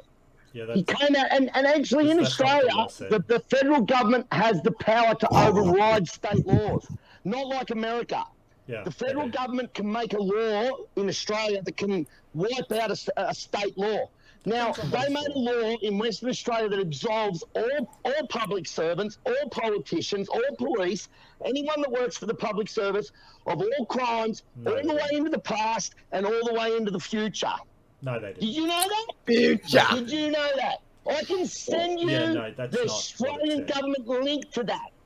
Sure, well, send it over and I'll have a look at it. But no, they didn't. They just made Is it true you did, mate?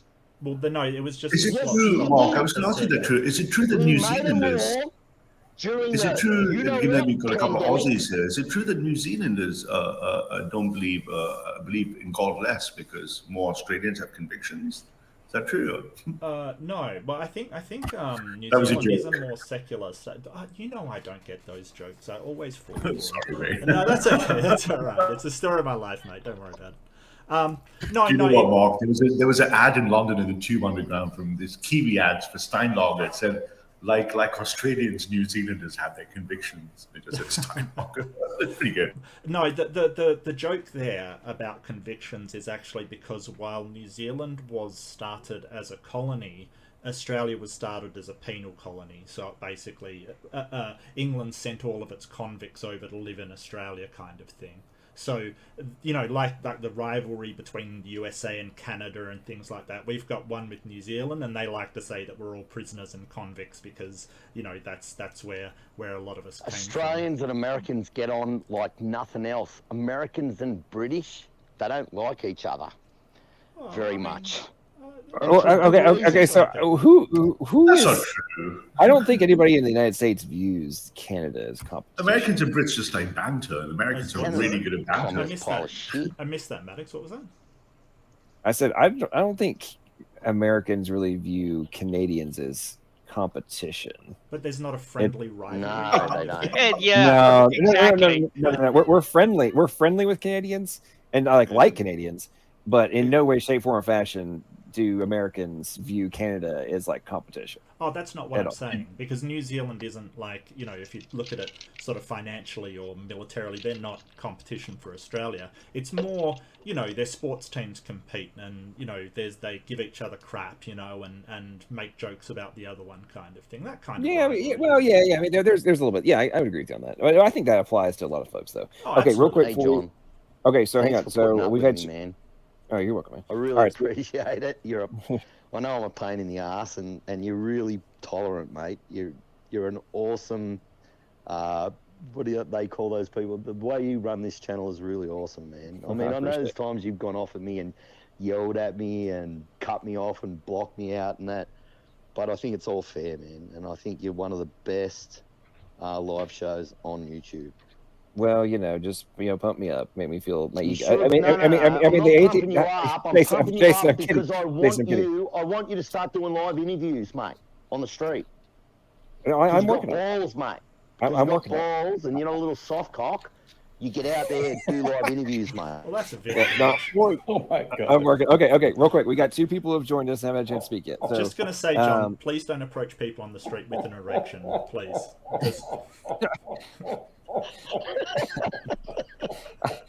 I mean, I don't plan on that. Big bad mama told me to stop Jason, but I don't have the heart to. Keep going, Jason. Okay, so Nunk, I know you've been on here before. What's how do I pronounce? What do you want to go by? I forget. Just Nunk. It's fine. Nunk. All right. Well, welcome to the stream. What's on your mind? And then after you talk, Alosha has joined us, been dropping super chats left and right, and I'm guessing they want to clarify with Mark what was the super chats were about. So go ahead, Nunk, and then Alosha has the floor. I don't really have anything on the mind to the whole political debate between Australia and New Zealand. Like, I'm from Germany. I have no idea what's going on there. So, I don't know if you want to discuss philosophical questions. That's more my forte. Yeah, we can get back into that here in a few minutes. Hell yeah, brother. Alosha, welcome to the stream. Thanks so much for all the super chats you've been dropping. Floor is yours. Do you want to, well, whatever's on your mind, go ahead. Or you and Mark can have back and forth for a few minutes, whichever you prefer. Oh, no. I'm surprised Mark and Jason haven't clarified the whole palm thing for the Americans. The palm thing. There's no palm. other I think land. you meant Yeah, palm. We don't gotcha, get that. Yeah. No, just the whole linguistic argument. Martin Buber, Rosenstock QC, just that. Did you have a look at that linguistic origins link I posted in the side chat and in the main chat? Did you have a look at it? No, I didn't, but I will. Well, it cannot. It's impossible for language. Jason, it's Alosha's turn. Everybody be quiet. Okay, Go sorry, ahead. man. Sorry. No, anyway, there's an I thou, there's the entire way that we gain knowledge. We you're named, known, told yes and no, you're put in a position. You don't know yourself otherwise, and I think with the various religions, especially with divine revelation, that's how they come to know God. He makes statements. You need to take them seriously. Obviously, you can say, "Well, what about what about this one, that one, and another thing?" But it's like, no. What about this religion? What about Christianity and what the Jews experienced and all that? And you have to kind of, let's not just dilute this. Let's say, okay, let's deal with this one religion and not. Anyway, there's seems to be outside of that process to where these various peoples came into contact with God as they understand it. The way the Greeks approached it was we're going to develop this logic, and then we're going to put God kind of in a box. We're going to catch him in a butterfly net. There's being, and we have logic, and we're going to start playing with these verbs, and anyway, it ends up, I don't know. It just seems like people are kind of arguing past each other at that point, and that's all there is to it. And I think what's unassailable is that we just don't get to reality on a personal level, and we don't operate. And I think that's what Word of Comments was trying to get to in the final analysis in terms of trust. We just don't get to that place before we are at a personal level. And I think well said, Alicia. Not just a personal level. So if you look at the latest studies in cognitive neuroscience in the brain, we've actually now can isolate the layers of where logic and reason in the brain are working. And reason is 4 levels deep. You start with instincts, which are precepts for intuition and inferences. We can perform these studies on the brain. And you can see even when it comes to rationalism and reasoning, the thing that's occurring is actually, first of all, behind real time, technically. It's running a little lag. And it isn't primary. It has no primacy. But rationalism, since the Enlightenment, the age of reason, has said, I'm going to be a rational creature. Man is a rational mind inside a disembodied being of existence. But when you go about your normal life, you don't act. I'm about to take my wife to the market.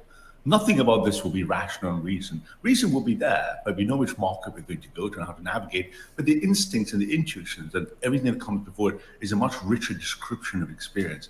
The rationalists, particularly in the atheist camp and they argue with God, are going to presuppose the primacy of reason And they're always going to scream, give me your evidence and give me your reason. But the real world doesn't operate like that at all, right? I don't rationalize most of my experiences during the day. Right? I don't think that's the case in all cases, Ralph. I really don't.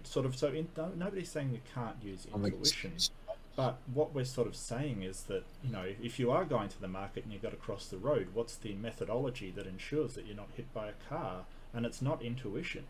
It's gathering of evidence and analysing that evidence rationally to see whether you can or cannot cross the road. That's what we're saying. But that doesn't mean to say you can't use intuition.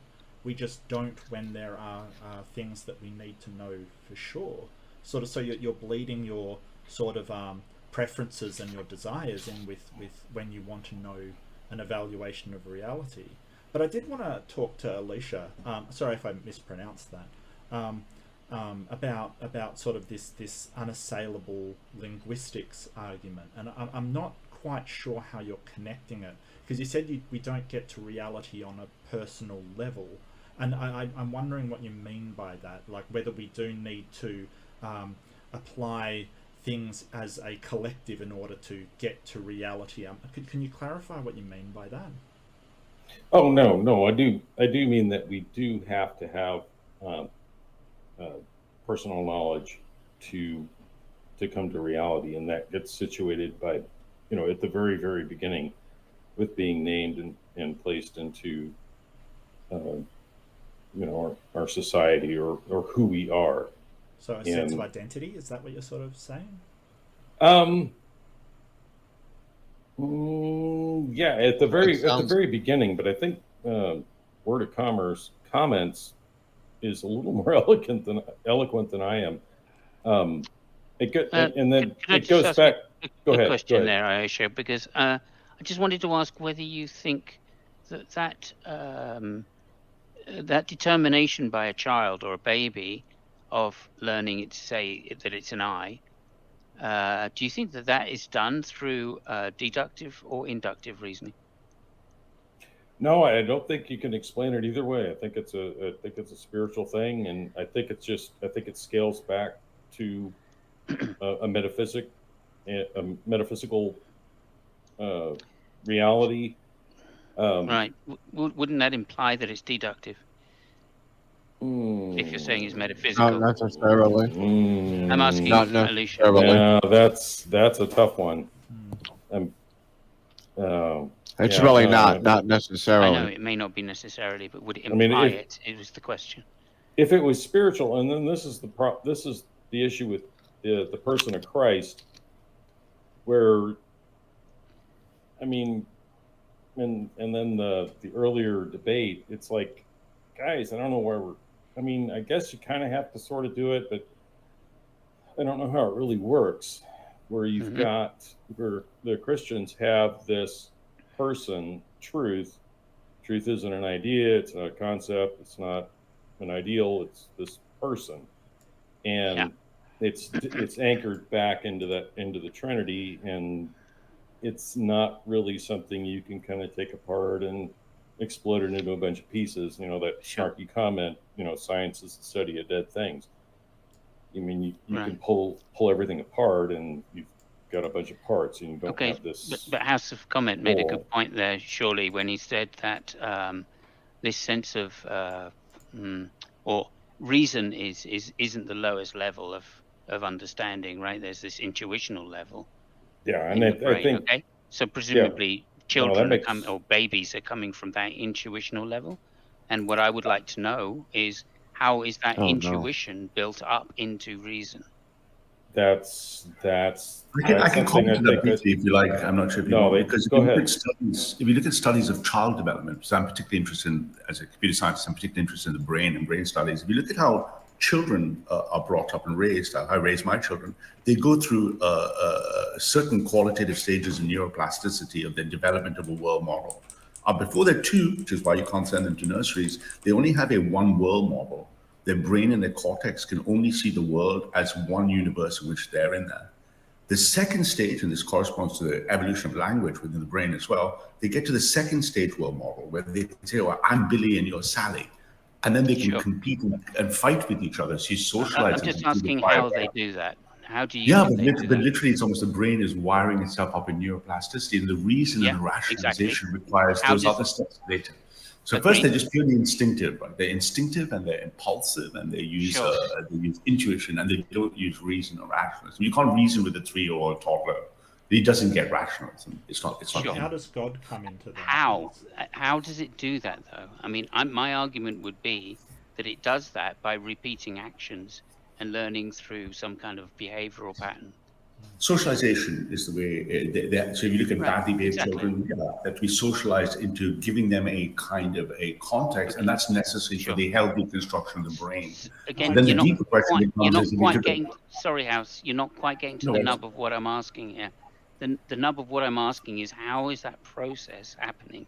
And I'm arguing that it's done through behavioral practices, repeated behavioral practices. Yes, it is, because you can see the difference in treating bad children, right? The children have not been, let's say, socialized earlier well. They need to be re-socialized or rehabilitated. And they, for example, we would tend to prone more to impulsive, instinctive behaviors as opposed to reasoned behaviors. So reasoning seems to be a conditioning from neuroplasticity into the brain. Sorry. So that process, I mean, I think we're before reasoning still, but that process is one of induction, correct? I think the word induction is being probably used a little, probably a bit tricky there, given all the meanings of the word induction. But I think it is being induced in the sense that, it's being induced in the sense that, they're being repeated conditioning. A generalization, which we assume to be true. Repeated conditioning and correction. Yeah. Okay. I'm just gonna hop out. All right, later, guys.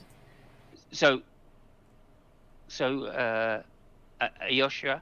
does that answer that question? When you said you were introducing God and Jesus at that point, can you see why an atheist may have a different viewpoint to say, well, that actually what's going on there is a process of, because I've taught a lot of kids in Sunday behavioral school. acclimatization.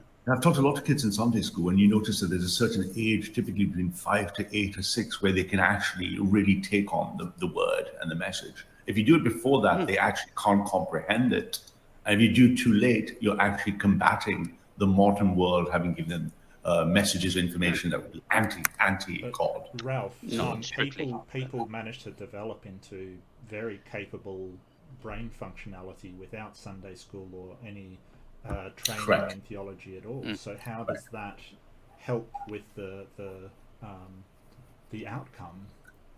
Only if you want to raise children in a Christian worldview, then it matters. Agreed. So if you don't want to raise children in a Christian worldview, then they can be healthy atheists, they can be fully functioning members of society. They're atheists, but they won't be Christians.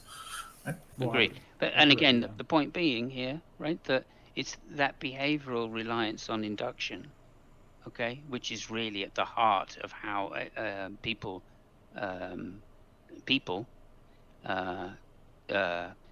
navigate through the world. Right, the same way babies turn into reasoning people is the same way that adults or young children turn into adults.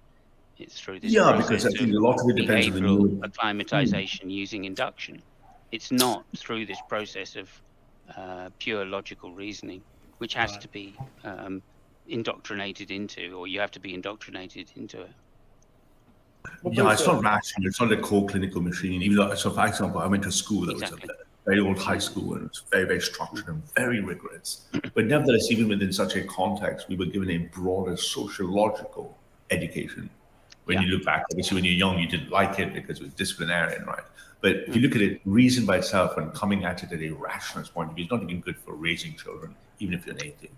No, I do definitely agree that it's in learning the arts of deduction, or reason in this case, was we're saying it, is the way that we shortcut ourselves to learning good morals and good behavior patterns.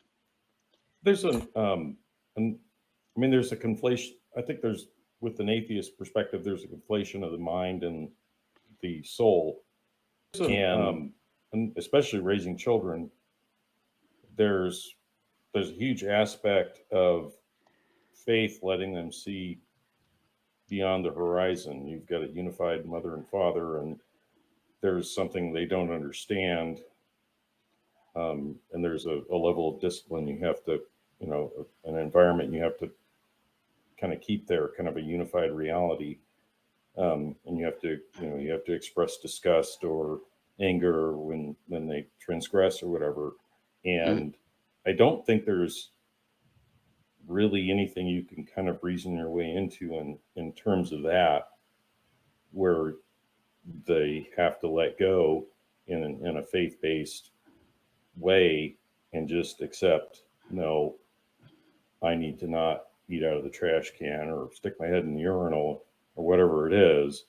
And I think there's a spiritual level there that can't be addressed in that atheist paradigm, where they meet that reality, and then they say, they feel guilt and confrontation, guilt, repentance, etc., and they can come to knowledge only through that path, and they can't reason their way through it, or in inductive or deductive logic. What about that is spiritual? You're muted. That would be. Sorry, that would be very hard. Go for it, Mark. Well, I think that I would push back against the whole spirituality aspect of being the origin point of some of those things. Like when you're talking about guilt and things like that. I think as an atheist, I would probably say that they sort of come from our basic senses of empathy and reciprocity, which we also see in animals. And I would posit a naturalistic explanation for those feelings. I think it would be, so with all the studies that are done of seeing this in animals and other not independent creatures, but social animals in general, basically only social animals. I think you'd have to somehow demonstrate that this spiritual origin actually exists. Yeah, that's a tough one. I mean, with animals, it's more of a, not a barter thing. How do atoms exist and they're all just electromagnetic energy? How do they exist? Well, that's not what atoms are. Oh, really? Yes, really. Can you prove that there's tangible matter in an atom? Yeah. You're gonna say quarks, right?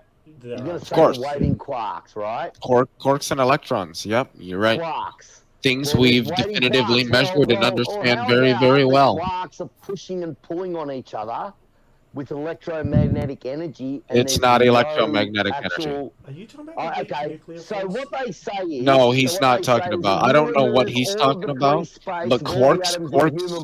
I mean, quarks do interact via electromagnetism, but that's not what holds them together. I don't know what he's talking about. Is less than a grain of dust. And then he just keeps going on. And Jason, you've never read Edward Schrodinger's? You've never read anything about Edward Schrodinger? Well, the funny thing is it's obvious you haven't, because his name isn't Edward Schrodinger. It's Edwin Schrodinger. Oh, so whatever. I got the name wrong, but you know what I mean, obviously. Yeah, because I actually know what I'm talking about. It's quite clear. Oh, you know what you're talking about. Yes. I can post a link to exactly what that guy says. All right, hang on. So, Leo... Post a link. Hang on, an accent, I don't pronounce, 90% of Americans do not pronounce Schrodinger in the way that you just did. Well, it wasn't that, it was Edward. Your whole point there, so your whole point, Leo, was obviously a snide little... No, that wasn't my point. You literally said you didn't pronounce his name properly, therefore you... I didn't say that. But then he pronounced it in an American version of a German accent. I'm in Germany and no one would pronounce Schrodinger that way either.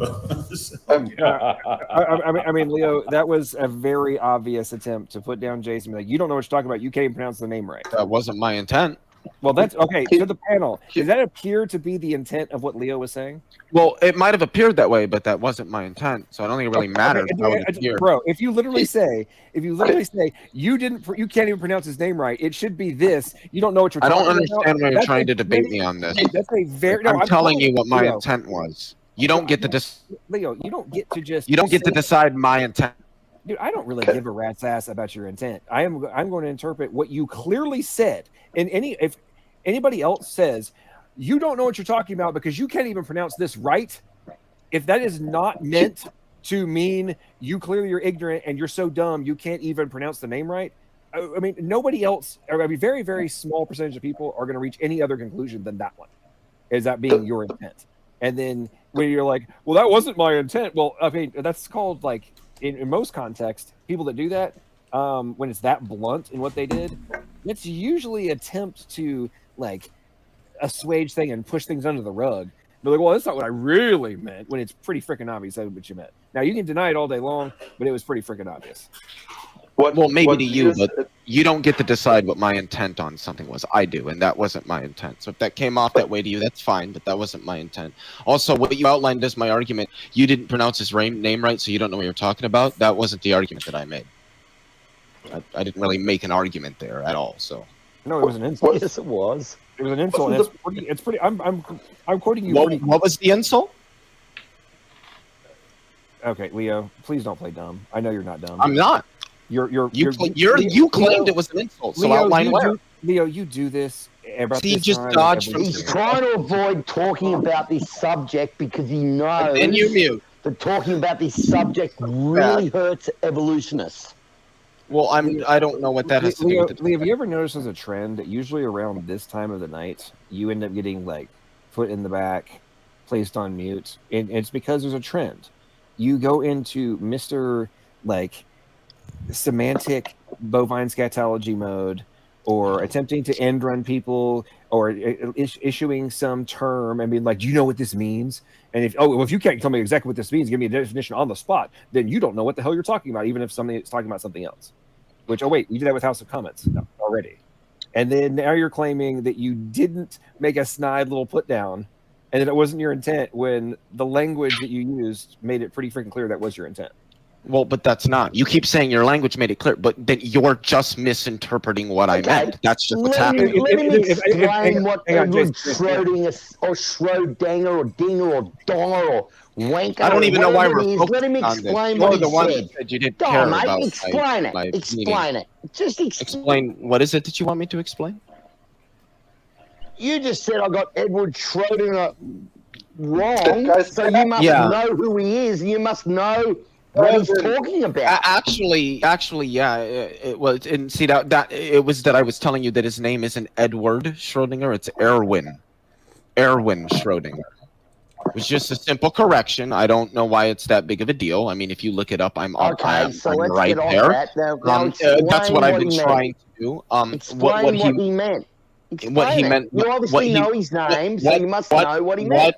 What he meant by what?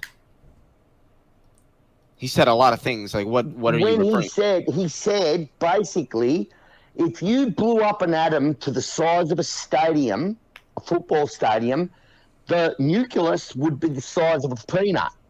And then what he said, if you removed all the free space of all the atoms on one person, you could enclose that person inside of a grain of dust. Not the size of a grain of dust, inside of a grain of dust.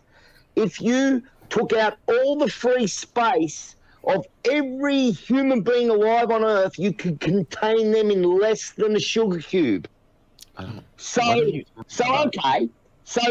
now what he's basically saying is that there is some tangible matter there. I don't believe there is any, but what he's saying is that there's enough tangible matter in a human that if you removed all the free space out of their atoms, you could enclose them inside of a grain of dust. That's scientific fact, by the way, buddy. I mean, go and have a look. Well, it's actually not. The only comeback, no, wait a minute. The only comeback they've got to that is quarks have weight. Now, they can't see quarks. No. They can't see them, but they can measure that they have some sort of weird electromagnetic weight. Now, if you think about it, now think about it. Quarks pushing and pulling on each other would give them appearance of weight, wouldn't it? It would. No. Yes, it would. No. Would you like me to explain? Oh, well, how do you know it wouldn't? How do you know? What's your scientific evidence? Are you gonna let me to explain, or are you just gonna keep going? Okay. Go on, Yeah. explain. So quarks don't have weight at all. Weight isn't a property that quarks have. Quarks have mass. Oh. If you're talking about they mass, have mass but not and weight. you, when you say How no, can you so have first, mass without hold weight? on, I'm sorry, I haven't finished. Weight is a property of the strength of a gravitational field acting on some object that has mass. It's not mass. So weight and mass are not the same thing. This is undergraduate That level is an physics. awesome description. So anyway, that description you just gave is one of the most I'm awesome sorry, descriptions I've ever heard. I haven't finished yet. So the force that holds quarks together into hadrons is not electromagnetism. It's the strong interactions. And Jason is actually correct. Most of the mass of the proton, about 99.4% of the mass of the proton, is a result of the energy contained in the gluon flux tubes that hold quarks together into hadrons. It's not actually the constituent. Really? Can I And you finish? know this Can for I a finish? fact, right? Can I finish? Can I This is a finish? theory. Can I finish? Everyone, Can this I is a finish? theory, How what come, he's saying, not a fact. How come if like me or Mark like start stepping on people's toes, we get stopped, but when anybody else doesn't, they don't? Well, Leo. Interesting. Anyway, just a matter of being calm, I think. And you know what, Leo? I actually did. I put Jason in the back. I put Duvid in the back.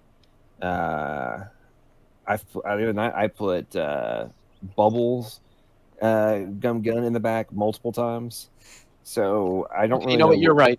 You're right. I'm sorry. You're right. You're living in. I can see on that. You're right. Anyway, yeah. Well, so to Jason, I know this because it's extremely well defined mathematically, and Really? everything that's described in the mathematics we've observed thus far. So, yeah. Oh, okay. So, Jason, I just have a Okay, question so the for you. mathematics is one. Wait a minute, just let me ask him this. So the mathematics on mtDNA Eve, when they first, I have no idea got what all that has to Wait, no, do just with- wait a what are you second. I'll talking about? explain it to you. I'll explain it to you.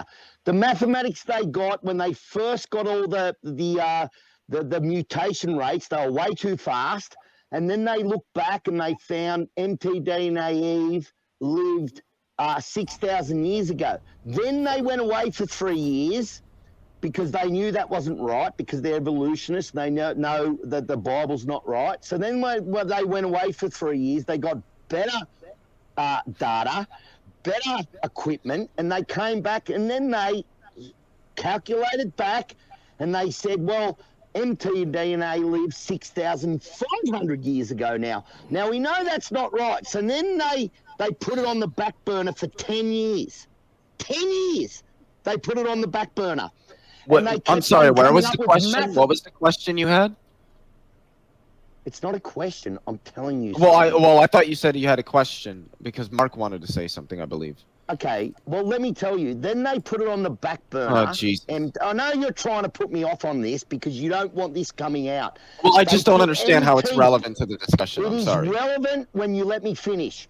When's that mtDNA gonna Eve, be? when they spent 10 years, they did all these mathematical equations, right? And there were one mathematical equation got them back 500,000, another one got them back 2 million, another one got them back so many. They kept discarding all the equations until they got the one that got them back 150,000 to 200,000 years back to mtDNA Eve. Now, this is the point. What they did is they said, okay, the mutation rates today are way too fast. They're way too fast.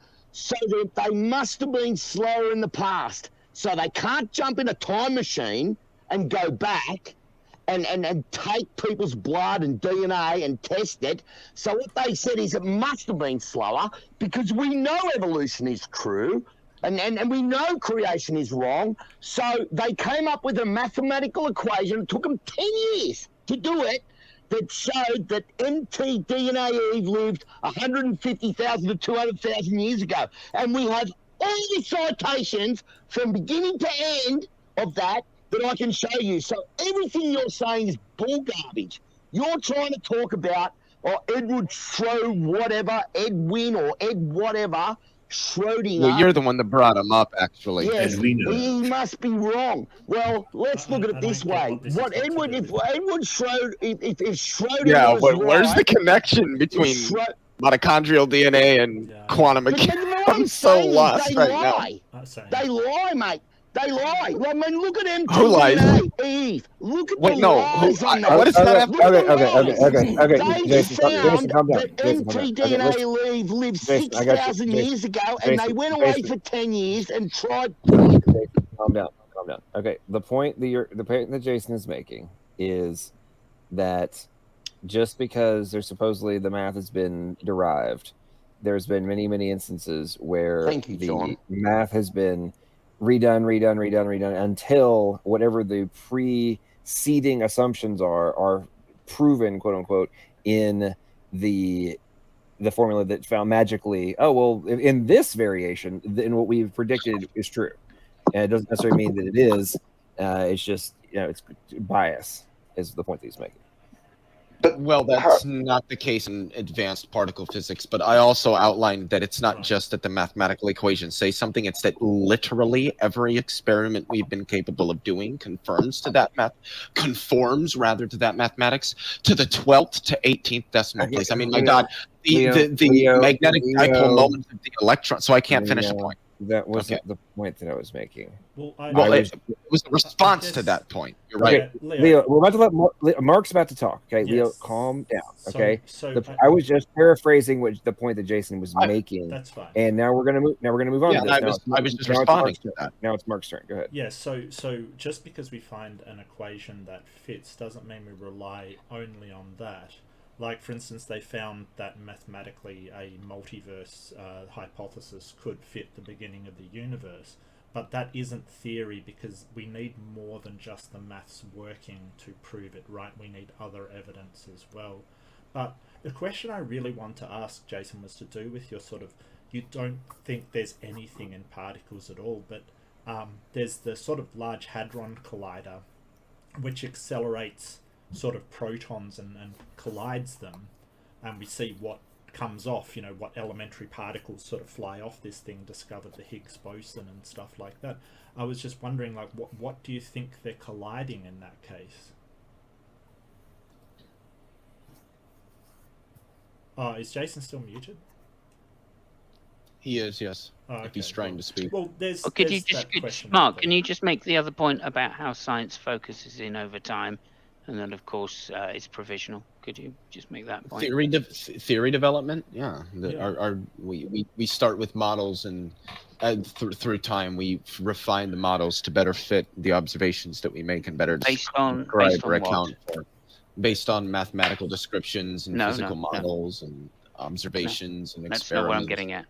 Yeah, well, based on evidence and data, which we then add to the models to refine the models to become. Yes, this is the important part of it, though. Well, I wouldn't say it's any more important than like the mathematical theorization and stuff like that. Well, I don't think the mathematical theory is going to stand up if the evidence contradicts it. I mean, it really just depends on what we're looking at. Obviously, You have to remember there's theoretical physicists don't do experiments. Experimental physicists do, but a lot of what experimental physicists do is based on the theory that the theoretical physicists are developing. Theory, in this sense, meant to be the things that they're like theorizing that are going to be tested to see if they actually match up with observations. I know you're very focused on the physics there, but. It's not just physics. I know you're more philosophy of science. I know you're focused on the science in general there, but obviously he's bringing up things like the mitochondrial DNA mutation rates, right, which have, as he correctly says, but that was part of his point. Changing over time due to more data and more accurate data being fitted into the model being reassessed, etc.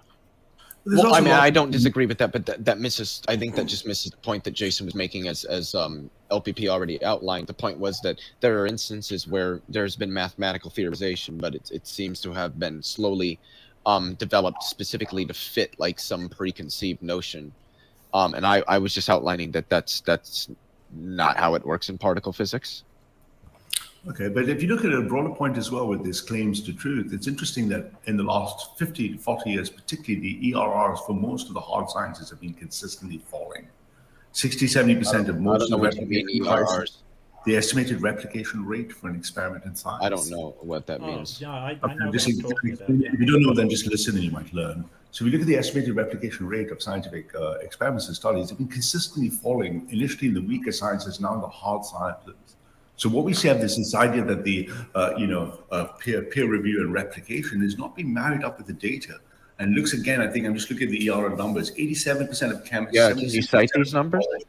69% of physicists and 67% of engineers' research experiments were non-replicatable. Yeah, so this is what's the source? What's the source for this? Science doesn't live in a vacuum, and the idea that perform an experiment with a hypothesis and what's the source for this? What's the source for it? The surveys by Nature. The what? Survey in Nature magazine. So okay, so I'll address this. Yeah, can you put the link in the private chat? So you can find it. So the point I'm trying to make, because I'm going to have to dash the market soon, is that even within this culture of science, this idea that somehow I perform an experiment is replicated, can it be replicated by peers, seems to have a new trend. And I believe, and I make my last point because I do have to go to the market, is that since Christian veracity and Christian truth and Christian fidelity was removed from science, we seem to have a fundamental corrosion in even the scientific principle methods as evidenced by the longitudinal data of the replication crisis. But thanks for having me. It's been a great panel. I must take my missus to the market. I hope you chaps have a great story. Yeah, thanks, Great to see you. How's the comments? Have a good time. Yeah. So how's the comments? Yes, sir. You are in Germany. I'm from London, but I'm in Germany for a year or two now. What on earth is going on with the energy policy? I think that people are waking up to the fact that a globalist, atheist, materialistic war is going to be felt by the purses of the Germans. And there's one thing the Germans have in their tradition of Protestantism is frugalism.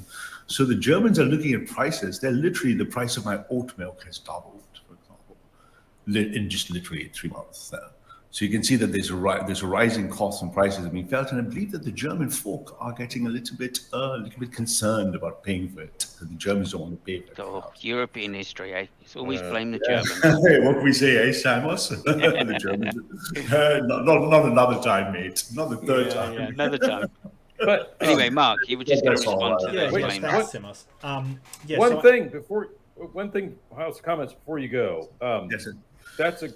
That's a keen observation, because there's a danger of sliding back into that Greek pure deduction, and that might be what we're seeing here. And that's where, the lawyers of Bologna in the 11th century or 12th century started to get us out of that.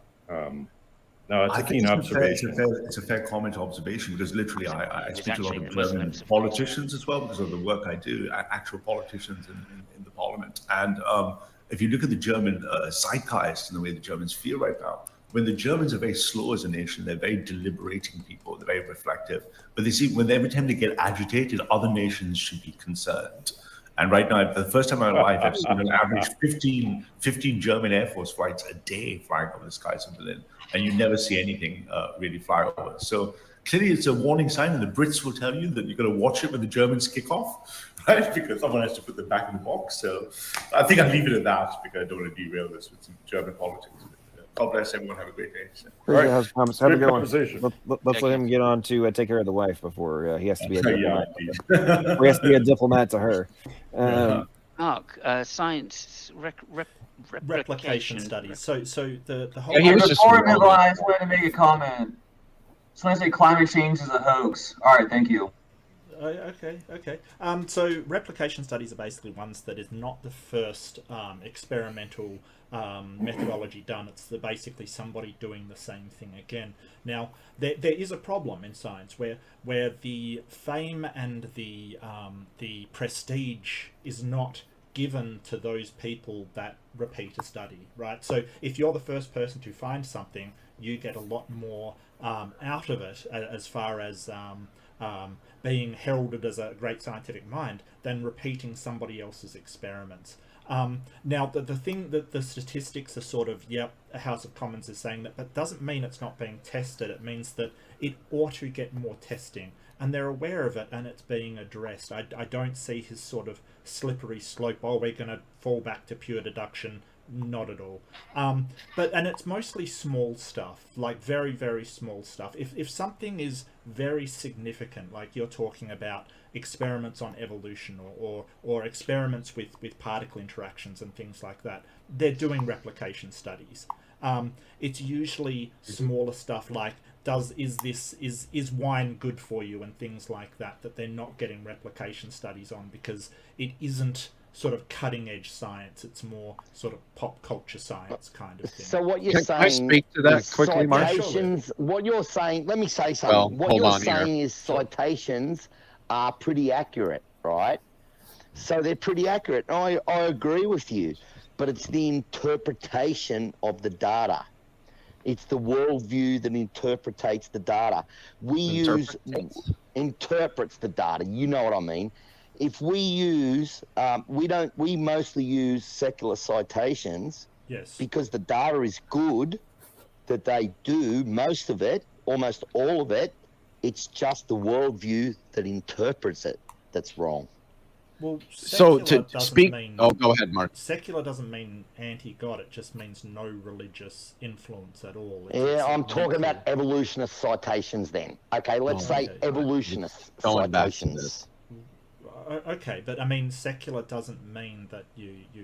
I mean, there's plenty of scientists that believe in evolution, and still are theists. They still believe in God. It's just not something that comes. They're heretics. Secular. They're bearing false witness against God. They're heretics. So go on about that all you like. I'm talking about secular citations from evolutionists themselves, not from theistic. Bearing false witness against God, Christians.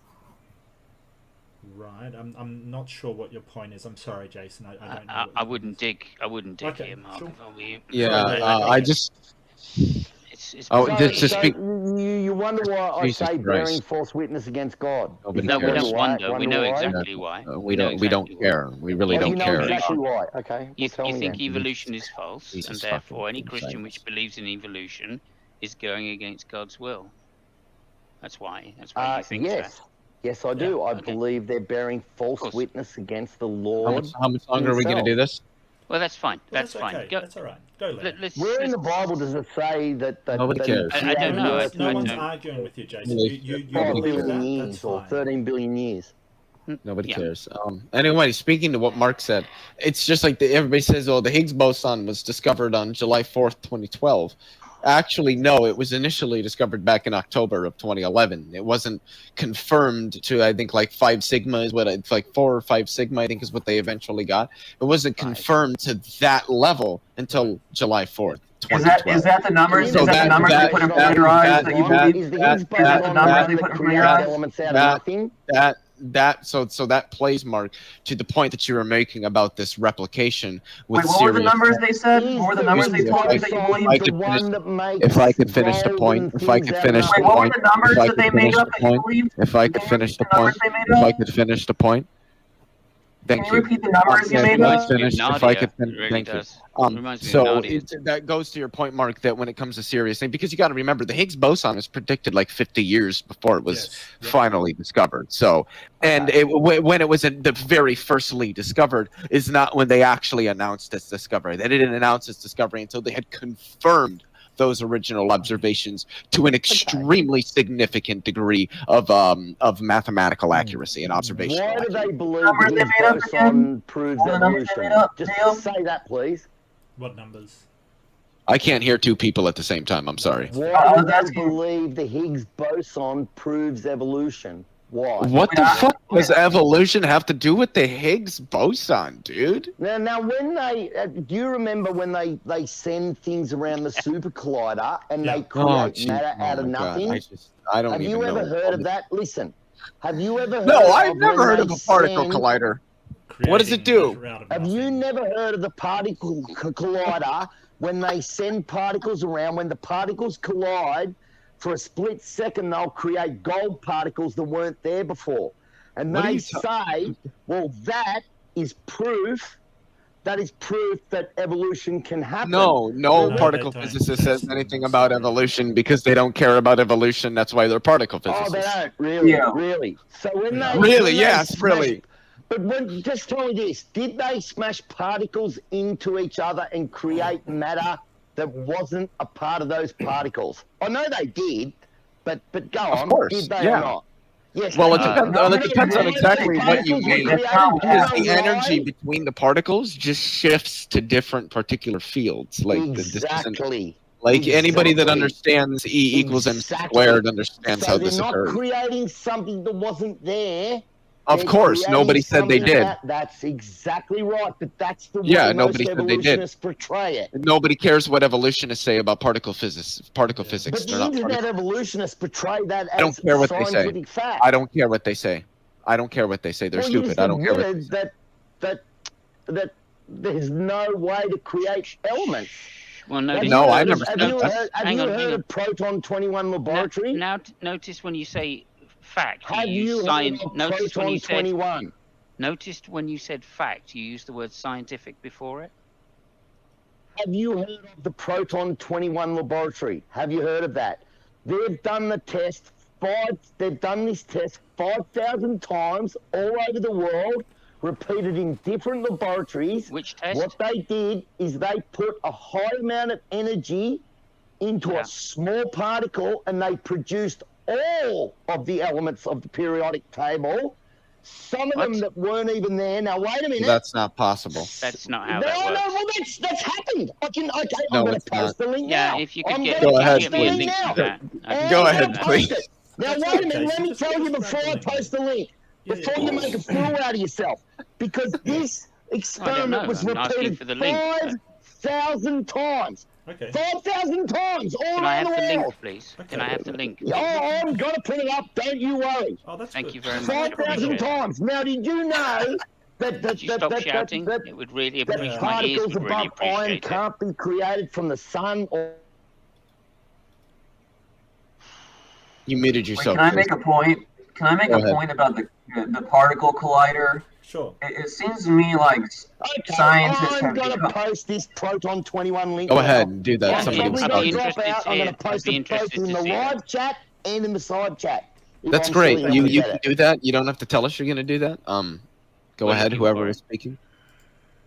Yeah, I wanted to make a comment about this Higgs boson particle. I'm someone who's inherently skeptical of almost anything these so-called just scientists in general claim, because they're always, trying to get more research funding and money and, become the next Nobel Prize winner. Sure. So when they make a claim that they, so-called discovered or even isolated, even Erica, isolated. Can you stop? Can you stop, Jason? This stuff. Moderators. Yeah, I was about to finish. I love you, Mark. I just wanted to say, when they make claims like they've isolated to such and such a degree of confirmed accuracy, I almost disregard it. They've become a priest class, and we're just supposed to trust that they've accomplished this. I don't know why we should do that. Yeah, so you don't really have an objection to the data or anything. You don't really understand it. I don't think the data. Why should I believe their data? Why shouldn't you? Because they're the only ones. Are you a physicist? Okay, there's a scientific facility in the middle of Europe, and there's only a small number of people who understand how any of it works, and we're just supposed to accept the garbage they throw at us as unquestionable. What is it, garbage? What do you mean by garbage? All right, okay. So I'm looking at the survey that House of Comments was referring to earlier from Nature. Have you failed to reproduce an experiment? Chemistry looks like almost 90% have tried to reproduce somebody else's experiment and failed. Biology looks like it's 78%, and that 77, 78. Physics and engineering looks like just under 70. Medicine, pretty close, same. Earth and environment, 63 or 64, somewhere in there. It's a bar chart. Other, a little over 60%. So it would appear that there's quite a bit of failure to reproduce. So in that context, if you're being unable to reproduce something that's published, then I mean, oh, and then over here. So what factors contributed to irreproducible research? Let's see. The top one is selective reporting, pressure to publish, low statistical power, or poor analysis, not replicated enough in original lab, insufficient oversight and mentoring, methods code unavailable, poor experimental design, raw data not available from original lab, fraud. Wow, fraud, 40%. Insufficient peer reviews, about 38%. Can we get a link to this? Because I still don't see one. Yeah, sorry, I'm a bit confused. Is this a survey of scientists that have I just put the link in, mate. The Proton 21. We're not talking about you, Jason. We're not talking about you. Sorry, man. This is directly. This is from Nature. Is there a reproducibility crisis? It's a PDF. Because I think I've read that, and I think a lot of people said that like this is just really bad science. Like this is from Nature, Volume 533, 26th of May, 2016. But that seems to be a trend. You know, James Lindsay submitting a fraudulent paper about rape culture in dog parks in Portland, you know, as a goof. And wasn't there just something that came out with the Alzheimer's research where that had been kind of waylaid with the samples they were using or something? But it was, anyway, that seems to be a trend. There was I concede. I'll just say something quickly. I do concede that 2016, and you know, we're aware that there's a problem with reproducibility, and this seems to be a this is a questionnaire on have you had a paper not reproduced, basically, which we know there's a problem there. It doesn't mean that studies aren't being done. It means that we need to do more work on replication studies. And the problem is it's all theoretical research, stuff that's going to be hard to reproduce. Correct. We don't have the. Hang on. What the hell do you mean theoretical research? It's chemistry, biology, physics and engineering, medicine, earth and environment, and other. Those are things. Okay, so what is like string theory? Dude, if you're reproducing, want an answer? Dude, shut the fuck up. I guess not. Good Lord.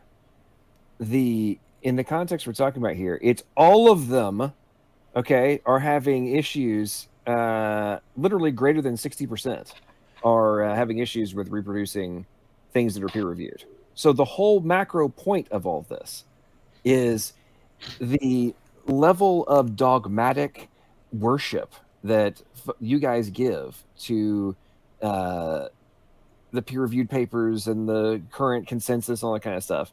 If no less than 60% of it's having issues with, regardless of field, and some of them all up to 80% range, or people aren't being able to reproduce things that are getting peer-reviewed.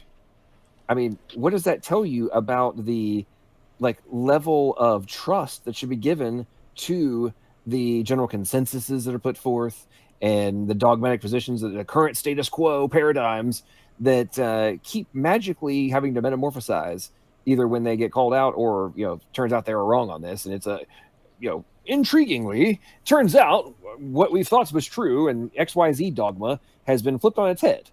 I mean, that happens all the freaking time. But in the interim between the formation of the dogmatic position and the rejection of it, or the overturning of it, in between there, everybody wants to be like, well, anybody who disagrees with what's the current consensus doesn't understand it, or is just wrong, or, you know, out to lunch, uneducated, blah, blah, blah. Even if it's like, regardless of what their own, that person's credibility is. I mean, it could be a PhD who disagrees with the status quo, and they're, you know, being ostracized and being, you know, ousted for challenging the status quo. I mean, I don't understand how you guys don't see this. Like, this is like so obvious. Yeah, think so Eric I'd Weinstein. like to address that actually, because the problem is that it makes it sound, and this might not be your intention, John, but it makes it sound like 80% or 60% of papers haven't been reproduced, kind of thing, and that's just not true. The questionnaire was, have you failed to reproduce an experiment, and it's saying that a large number of scientists have actually missed reproducing an experiment, but considering the amount that they do, it's not sort of saying, hey, 80% of things just aren't reproduced. And it's usually for very, very trivial and like Leo was saying, theoretical stuff. So this sort of idea that, well, we can just throw science out because it's having problems with replication.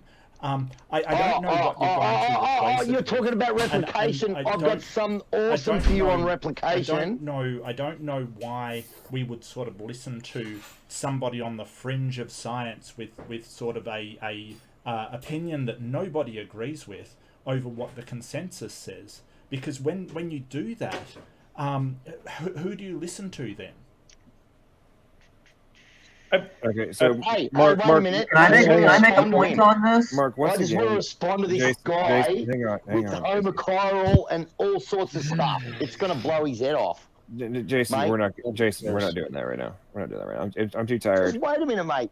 Jason, I am about to end the freaking stream because I am tired as heck. I'm getting very irritated, and I got to go to sleep. Okay, so. No worries. Well, let me have a say after We're you done. finish then. We're done. We're done with this stream. Okay, the stream is over. I am tired. Just let me have one say before we go. Oh my god, dude! I don't know how many times I have to say we're done. Okay, this stream is over. Everybody, have a great night. I'm exhausted. Have a good night. Have a good night. Yeah, you guys. Hey, good conversation. It's been my first stream, and Climate change is a hoax. It's been a bit up, it's been a bit down. Hey, it's been a bit mad. It's been a bit sane. That's life, isn't it? All right, so That's I'm wrapping life. up. All right, so I'm wrapping up now, folks. In the audience, thanks so much for spending time with us and hanging out and taking part in the surveys, joining the streams. Thanks everybody on the panel who came on in and shared their thoughts. Glad we had some good dumpster fire and some good conversation overall. But regardless of what side of the fence you're on, make sure that you use the brain power that you have, your critical thinking skills, and do real analysis. Go down the rabbit holes. Don't just accept consensus because, in my opinion, that's just freaking stupid. It's time for people to use their own brain power and the access to data that we have and go and do your own analysis. Now, it doesn't mean you won't reach the conclusion that quote-unquote experts have reached, but you should at least go and try and figure out if it seems remotely valid from the macro view. If you have an IQ above freaking dumbass, you should be able to go and do some baseline investigation for yourself. Go read books, whether or not it's ones you agree with or disagree with, and then just like, I think their argument is not true. But if you just refuse to actually go and even investigate for yourself, then why the fuck do you even have opinions on these things? It just blows me away. I don't understand why people do this. But anyway, I'm enough. Good night, everybody. I haven't had enough sleep. Peace out. Live long and prosper.